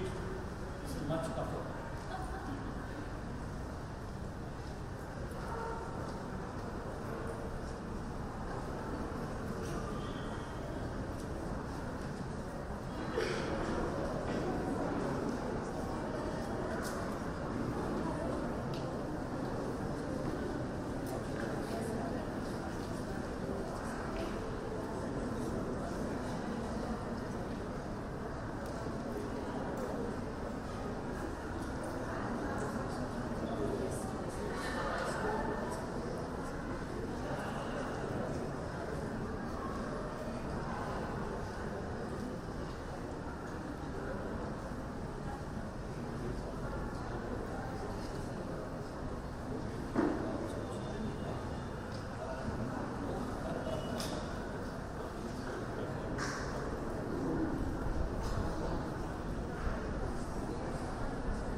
requesting Dr. Sarvesh Naidu and Dr. Madhan Karky to step forward to announce the results of today's mega event.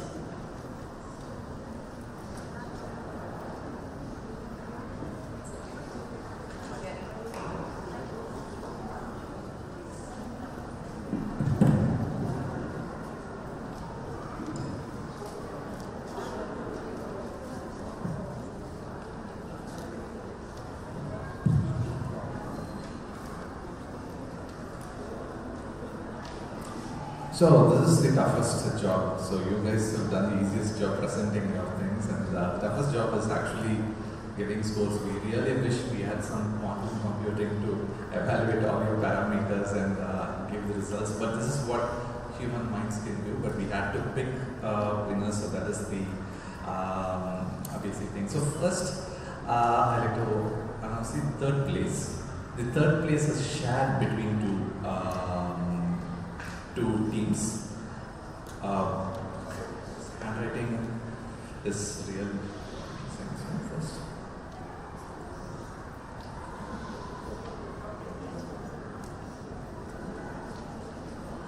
So Angeline and Aravana are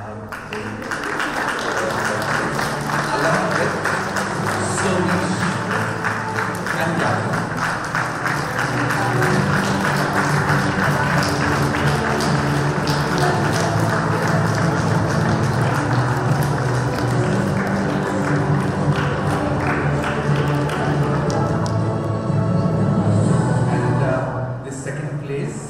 Goes to Sharon.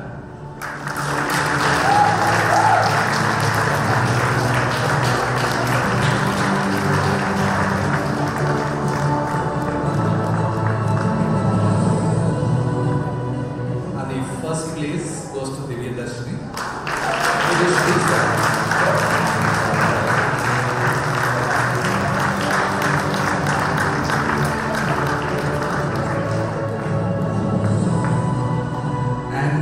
There's also a special mention appreciation that we'd like to give it to Nila.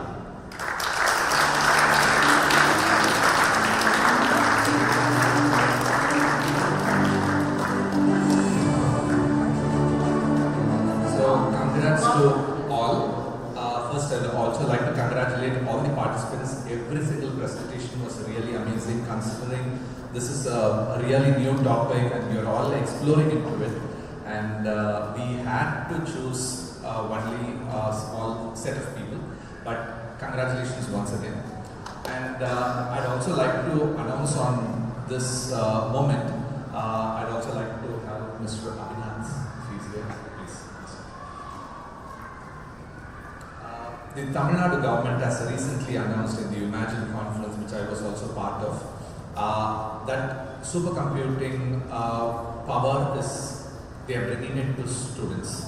So this is going to the phase 1 is going to be available at Anna University. It's part of the ITNT and Tamil Nadu government's initiative. And the second phase, we are going to have the first quantum computer in Chennai. So that's the first. Tamil Nadu is going to be the first state to host quantum computer. When that is happening, I would, on my behalf, I would like to take all the participants, not just the winners, all the participants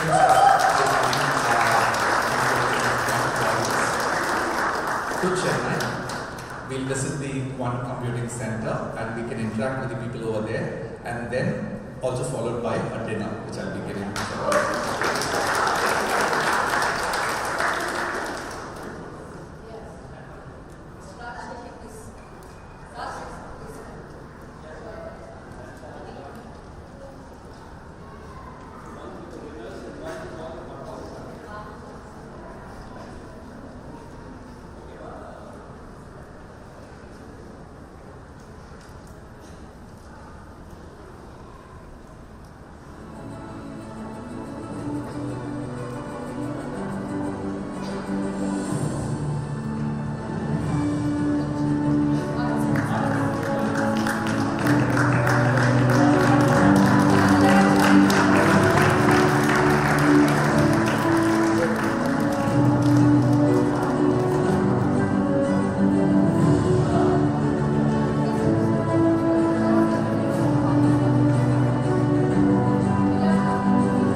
Children, since Mr. Madhan had to leave, so it will not be a question to share his feedback, but his feedback being shared as via mail, which we will share it with you. Now Dr. Sarvesh will have his closing note.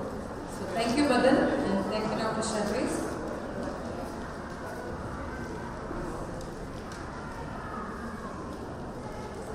Dr. Sarvesh would like to have a closing note from your end, a precise closing note. So post that like that. Okay.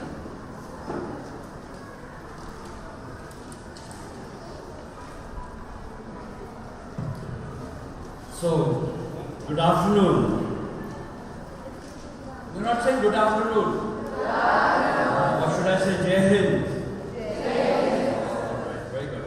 See, for the amount of talking you did without anything in front of you, I need a paper just to remember a few lines of what I want to say. So that's the difference between your generation and mine. First of all, congratulations to all the participants. Let's give them a loud round of applause. Because the topic and the areas are very complex and challenging, and it took me at my age a little while to come onto your wavelength and try and understand what you are saying.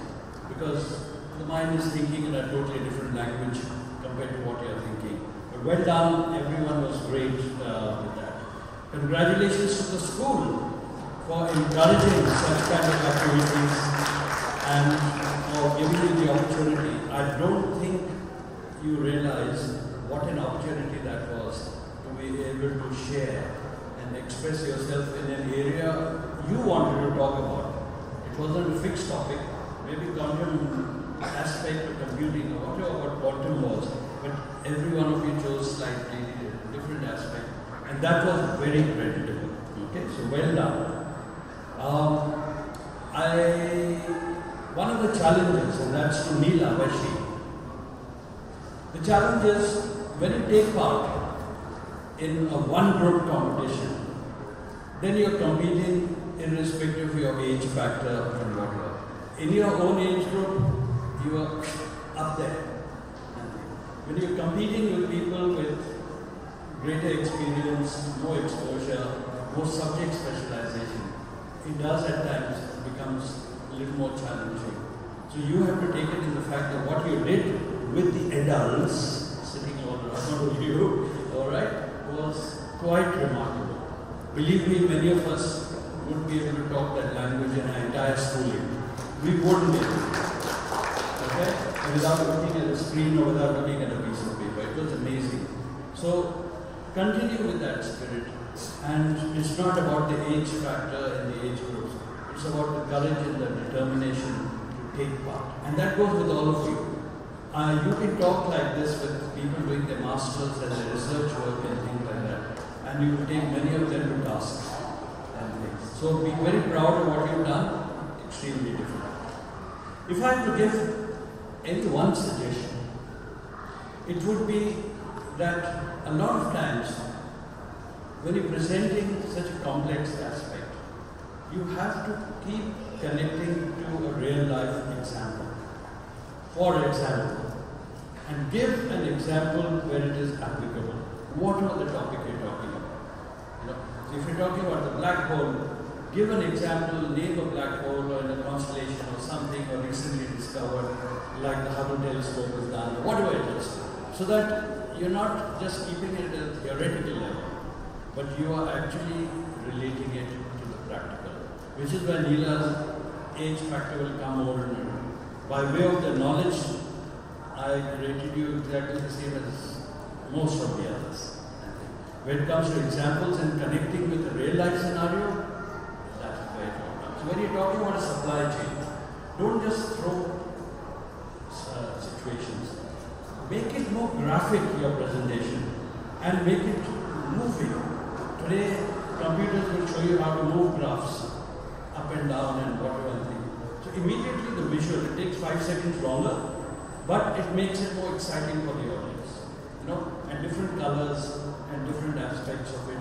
So that even when you're showing an image on the thing, give a 3D effect. Some of you are talking about 2D and 3D. Give the 3D effect on the thing about bringing in images from together, all fitting into one bit. And and that will be very exciting. So the art of presentation is as important as the content itself. But what really amazed me is the level of confidence you had in coming and talking about the topics you are.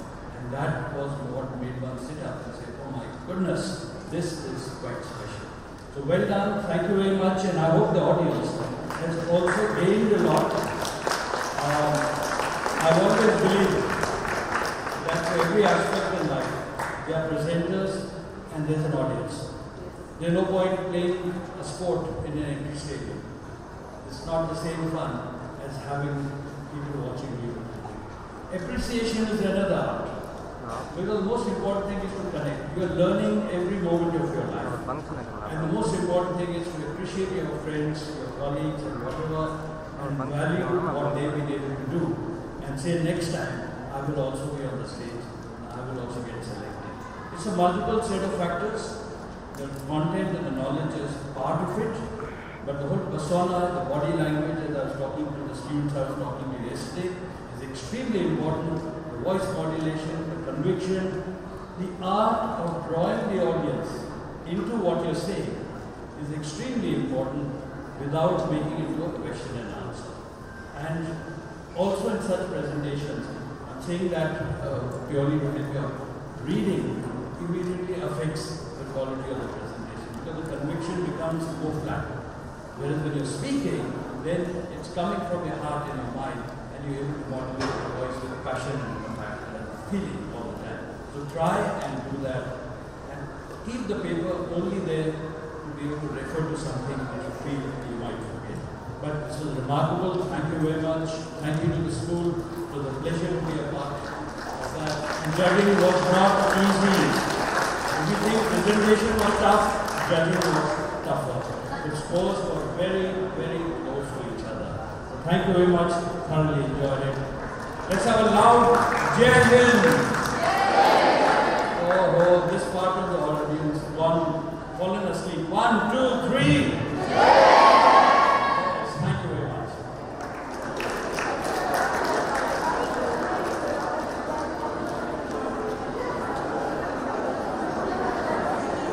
Thank you, Shubham, but please be seated once the board members leave. So in class wise. Feedback forms that were handed over to you, have you filled it, children? Yes, you can hand it over to Ms. Satya.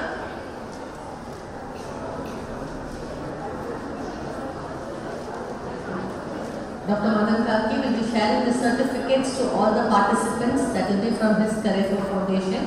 He is sharing it, soon you will receive it. Okay? Congratulations.